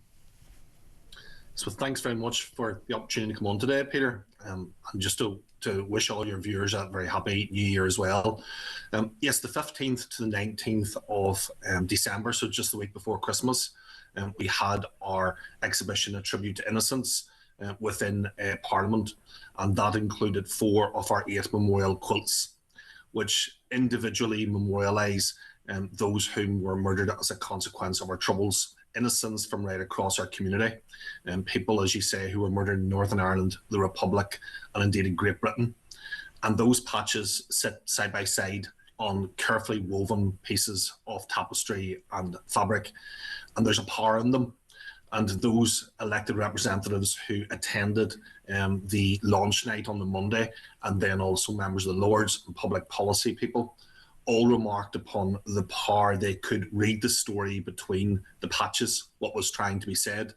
And of course, Peter, the core issue is this, is that violence was absolutely wrong and wholly unjustified from whatever corner it came from. There was never a justification for criminal violence. And that's what maybe makes our organisation unique in Northern Ireland, where your listeners may be thinking, well, if you're a victim survivor group, of course all groups will be against violence. That sadly is not the case in the context of Northern Ireland. There is sadly some justification from some of those groups for different, and often it's selective, but yours is absolutely uncompromising in all of this. I wonder, when you look at the big debate that we often talk about in this programme, Kenny, talking about justice, peace, justice, what that actually looks like. I worked at the Northern Ireland office, as you know. I was a special advisor there, and what was so clear to me, talking to your group and others, is that that means different things to different people. There are lots of our viewers and listeners who are really concerned about what they see as a witch hunt of soldiers who may be following orders many years ago. Now, I have never said that anybody who fell below the standards that the vast majority attained should not be prosecuted and should not have some form of justice against them. I just wonder what you make of that whole argument and what you would say to our viewers and listeners about that from your perspective in all of this. Well, absolutely, Peter, and look, we're very clear on this as well, that we've always stood by the rule of law, and for 27 years there has been a level of subversion of our criminal justice system, with a range of covert things that happened from whatever government was in charge at a particular point, and that all needs to be acknowledged. The Belfast Agreement did not have many of the issues which have flowed as a consequence in the last quarter of a century, and we need to be truthful and honest with that. We don't use the term anymore, Peter, to be straight with you, justice. We use the term accountability. Right. There must be accountability of what has happened, and that means for people to take ownership for what they have done, to account for it, and then to make recourse, and then seek to build a new society on that basis. I've travelled, Peter, as you have, across the world to different areas of conflict, war, terror zones, and what is missing within the Northern Ireland circumstance is humility. There is no humility. Northern Ireland is ridden with pride, with defence of an organisation or an institution at all costs. And that's what is compromising our abilities to move genuinely forward with a durable peace. We have a peace and reconciliation, which is a form of choreographed peace, but it's not a durable relationship building peace. Kenny, thanks for that, and thank you for the work you do, and I wish you well with your organisation both now and in 2026 and beyond. That's Kenny Donaldson there, he's the director of the South East Fermanagh Foundation. Let's hear a voice note now from Adrian. Lots of people bringing in lots of different views on Alaa Abdul El Fattah. This is what Adrian has to say. This El Fattah chap, I think the point is being missed, that it's not just what he did which is reprehensible, not the question of whether the government let him in or didn't let him in. The fact is he's here, and he could well become a point of coalescence for dissidents who want to progress their agenda. So he's a threat which we could do without, quite frankly. That's a really good point, Adrian, and thank you for it. Taff in Dover says, Peter, I have to disagree with you when you said there is no consistency in justice. There is consistency, and if you're from the right, you go to jail. If you're from the left, you get a free pass. That's an absolutely fair comment. It does seem that way in so many different scenarios. Actually, just before the break, I'm going to take a call from Michael in Birmingham about Alaa Abdul El Fattah, because there's so many comments coming into the studio today. And if you want to get your voice on the air, like Michael, it's 0344 499 1000. I'll take as many calls as I can on this and any other issue between now and 1 o'clock when we hand over to Petri Hoskin. Michael, you're very welcome to the programme. What would you like to say? Well, was it the Duke of Wellington that said being born in a stable does not make you a horse? And this is getting truer and truer by the day. Not just this Chancellor, but how many people have got British citizenship through one way or another are as British as I am, whose father and great-grandfathers fought through world wars for this country, yet they despise this country and use our citizenship as a flag of convenience. And let's just call this what it is. There's probably nothing sinister about it or anything, underhand intelligence-wise. It's just yet again, Keir Starmer and his chums kowtowing to the Muslim vote. Simple as that. You think it could be as straightforward as that? It's backfired for them, though, has it not? It's really backfired, Michael. No, it won't. It won't. Peter, I live in Birmingham. The things I could tell you would make our coiffured hair with the cheap barbers stand on end, right? Look, I'm in Jess Phillips' constituency. She got in not from Labour and not from Conservative and Reform by a few hundred votes. It was from an Islamist anti-Gaza, pro-Gaza party. So this is a very, very real threat. They've got rid of the two-tiered child cap benefit system. Wonder why that is. They've let this guy in who is despicable. Let's just turn it another way around. If he was a white Christian preacher from Southern America who wanted to come here and criticise, the minorities over here in Britain, what would Keir Starmer have made? We know the answer to that one, Michael, and you've made a really, really good point there. Thank you for that, and Happy New Year to you. That's Michael in Birmingham. We're going to take more of your messages and calls in just a few minutes here on Talk.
Across the UK, on DAB+, on YouTube, on your mobile, and on your side. This is Talk. Let's speak to Kevin in North Yorkshire about the hairdressers of this country, the problems that so many businesses on our high streets are having with business rates. Kevin, what are your thoughts on this? Thanks for your call. Oh, thanks, Peter. Yeah, I just listening to that gentleman speaking about the trials that they're going through at the moment, and it's not just them; it's other businesses throughout the nation are suffering the same thing. I know you've got a more, more of a history with knowing these people, but I fail to be able to see now over the course of the last year, the 18 months. Even longer into the Conservative reign as well. Mm-hmm. I just fail to see how it can be seen as incompetence. It just looks to me like socialism by evolution, not revolution. Not revolution. I think it's a fair point, Kevin. And listen, I am not excusing anything I did in government or didn't do. I mean, the point is that time and time again, we had that guy on earlier on who was fantastic from the Hairdressers Association. We've had various people on from the nighttime industries, and they say time and time again, they talk to government, they're brought in, they're the industry bodies, they're brought in, they say, look, if you do this, if you put employers' national insurance on, if you put up business rates, well then it's going to have this effect. You do A, it will result in B. And the government doesn't, and successive governments, but particularly Labour, don't seem to get this. They don't seem to understand entrepreneurs. They don't seem to understand what business is like. And if they say, oh, well, these people pay this amount of tax, we can get them to pay more tax, that will solve our problem because the numbers don't add up. Well, actually, if you kill those businesses, and if you mean they can't employ more people, well, that's going to be a disaster in the longer term. I question why they can't see it, Kevin, and I'm not for a second thinking that anything you're saying there doesn't have merit. Well, I just, like I say, you can say to the point that it's incompetence and they've not got they must know what they're doing. It's one of the two, isn't it? They've got. It's one of the two. It's like the big story we're talking about Alaa Abdel Fattah as well. It's either complete incompetence or it is cock up, given the knowledge they have. And when I was in government, like 99% of the stuff was cock up rather than conspiracy. But they must have known with these business rates. With regards to the Al Fatah business, I honestly think he's known, and there's no doubt he's known. There's no doubt that the infrastructure behind them is known, even back to the Conservatives, as I say. And you've just got to turn around and say that the moral picture to them, the ideological picture is more important. Their own ideological, not anybody else's, their own ideological is important to them. And that's what I'm saying about this. I can no longer believe under any circumstances that any of this is incompetence.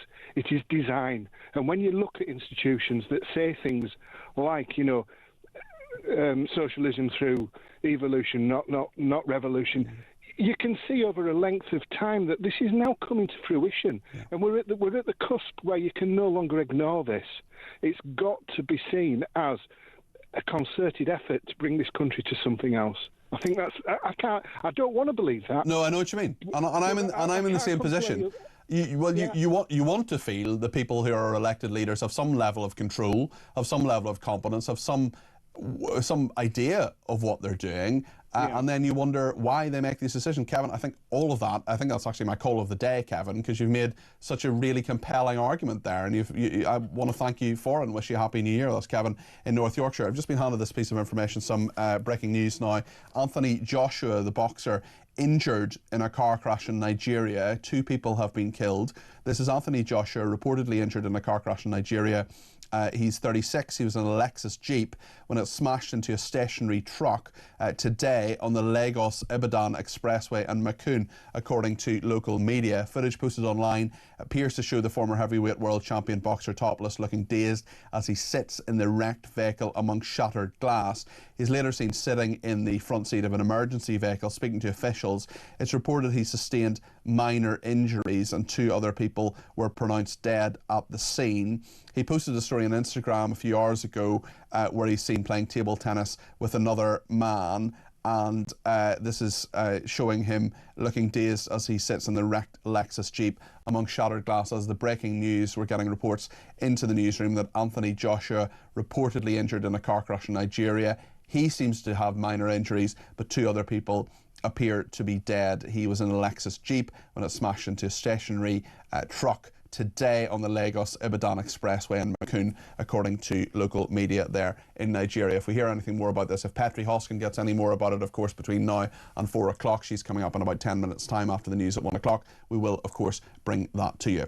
Thank you to Joanna in Salisbury. Says, hi Cardi P. Hi Joanna. Have you noticed how this government keep hitting us one thing after another? We barely get angry about one thing before there is the next to make us move away from the previous thing. Starmer thinks he's immune from the Islamists, but eventually they will come for him when they've finished with the rest of us. Tim in Suffolk here, he says, it could be suggested Starmer has now set a precedent. How many more?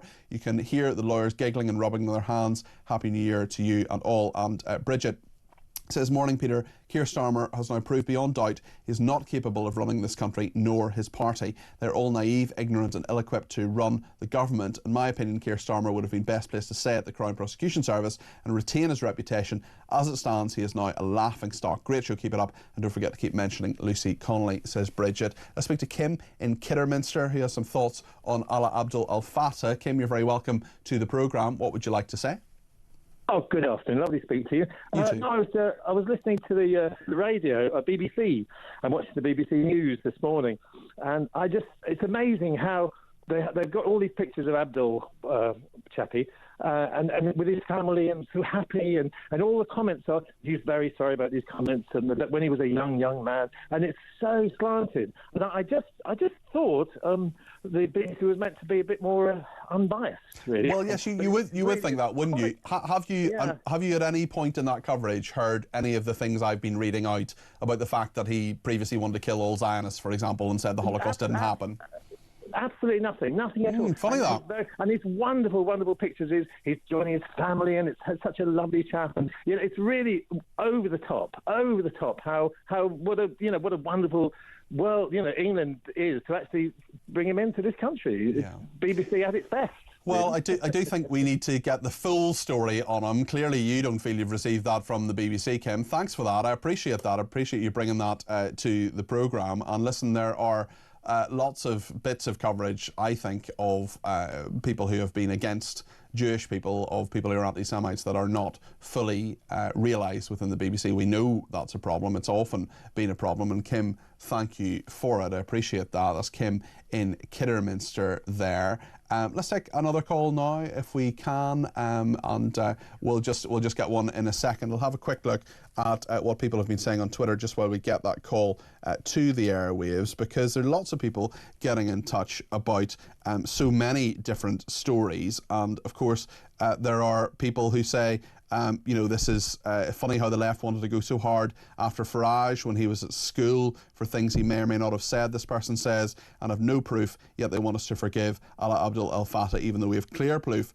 of his hatred. And there are many others as well sending me pictures of their cats, because I put a picture of my cat, Jack, up saying that he had a lovely Christmas. I am now back and delighted to be there with him. I'm here all week. I'm here tomorrow and Wednesday between 10 and 1, and indeed on Friday in that time slot as well. But on Thursday I'm going to be doing the breakfast programme. I volunteered for that one because I'm not a drinker, so others can go and enjoy their New Year's Eve, and I will happily get up, well, maybe not happily, but I will get up early to do the breakfast programme. Robert's in Hertfordshire. Let's get in a couple more calls on Alaa Abdul Al Fattah before we speak to Petri Hoskin about what's coming up in her programme. Robert, you're on the air. Thanks for the call. What would you like to say? Hi, Peter. First of all, Happy New Year. Thank you, and to you. And all the best. Well, before I get on to my point about the Egyptian guy, we need to change things in this country.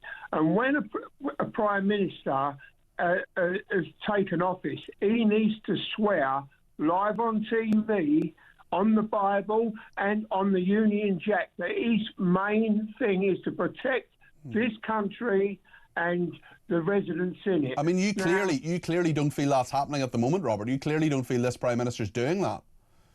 Well, he's not. I mean, he's actually going against it. I mean, how can you trust? And now they're talking about an oncoming war. I mean, this guy is bad for the country, and what he should do is either apologise and take it back what he said, or resign. Simple as that. There's no two ways about it. He should take back what he said as a lifeline to him, but it won't be very long before he puts his foot in it again. But if he takes it back, but he's got to apologise to the British people live on TV. But from now on, every election, when there's a new Prime Minister, a bit like America, they should swear on the Holy They do Bible. swear on the Bible, certainly when they're brought into Parliament, but do you think it should go further than that? Yes, you swear on the flag. Okay, That's what, the flag is your master. That's who you work for. Okay, thank you very much indeed. That is Robert in Hertfordshire. Final call for the day before we speak to Petri Hoskin comes from Stuart in Yorkshire. Stuart, you're very welcome. What would you like to say? Hiya. Yeah, basically, this guy from Egypt, he said he thinks the Houses of Parliament should be blown up, death to anybody who doesn't follow Islam, death to everybody. He didn't say that about the Houses of Parliament, but nonetheless, I mean, there are similar sentiments, certainly about Downing Street. He's been horrible about Jewish people and so on, Stuart. So you're in the right area, but I mean, I don't want him in my country. What do you think? Well, let me ask you a question. Would you class him as a terrorist? I don't know if he's carried out terrorist acts necessarily. He certainly expressed sentiments which I think are consistent with what a lot of terrorists think and have said and done. The reason I asked that question is that we've got this Shamina Begum, who was part of Islamic State, didn't actually murder anybody, as far as I know, but she was. Well, she was part of ISIS. She was an ISIS bride, and of course we were all meant to think that she, because she's lovely and young and good looking, that obviously she's not a threat to this country, so she should come back. I would very happily never have her in our country ever again. And neither would I. But my question is, what is the difference between her and this guy in Egypt? I don't think there is much difference. This guy in Egypt could be a potential terrorist. He could come over here and commit a terror crime. And he's told us what he thinks on a number of occasions, and the government have chosen to ignore that. Successive governments, Conservative and Labour, have chosen to ignore that. Stuart, really good points. Thank you very much for them. In a few minutes' time, on the other side of the news, Petri Hoskin is going to be in the chair. Hello, how are you? How was your Christmas? Season's greetings. What do you say in between Christmas and New Year? Whatever time of the year it is, I wish you well. I wish you well. Yeah, Christmas was okay. What about you? Yeah, lovely. Yeah. Really nice. Got back last night. Yeah. It's all right. Really nice. It's over again. That's it. You're not a fan of Christmas? I'm absolutely. If I was green, I am the Grinch. Really? Yeah. Okay. Yeah, I'm afraid. No, I'm all twinkly and like the merriment. Yeah. But not too much merriment today in the news. Anyway, what's coming up in your programme, Petri? I do fake it. But coming up, obviously, we're going to continue talking about whether El Fattah should lose his citizenship. Yeah. But for me, what is so interesting is who signed off on it in the first place. Because was that somebody really junior who didn't do any background checks? It was under Priti Patel. I don't want to be a conspiracy theorist here, but I think there's got to be some sort of intelligence aspect to this. There's got to be something that he helped us, or it doesn't make sense. Yeah, it doesn't make sense. I'm with you. I reading between the lines, there's something off about this, or they're just not doing background checks on anybody. Either way, it's not either great. way, it is not good. So we're going to be looking at that, but also asking the question: he is now a British citizen. Should he be judged as a British citizen and be punished as a British citizen, as opposed to losing his citizenship? Yeah. So there's all of that. We're also going to be looking at whether we're any closer to this peace deal with Ukraine and Russia, because it's all very well them saying we're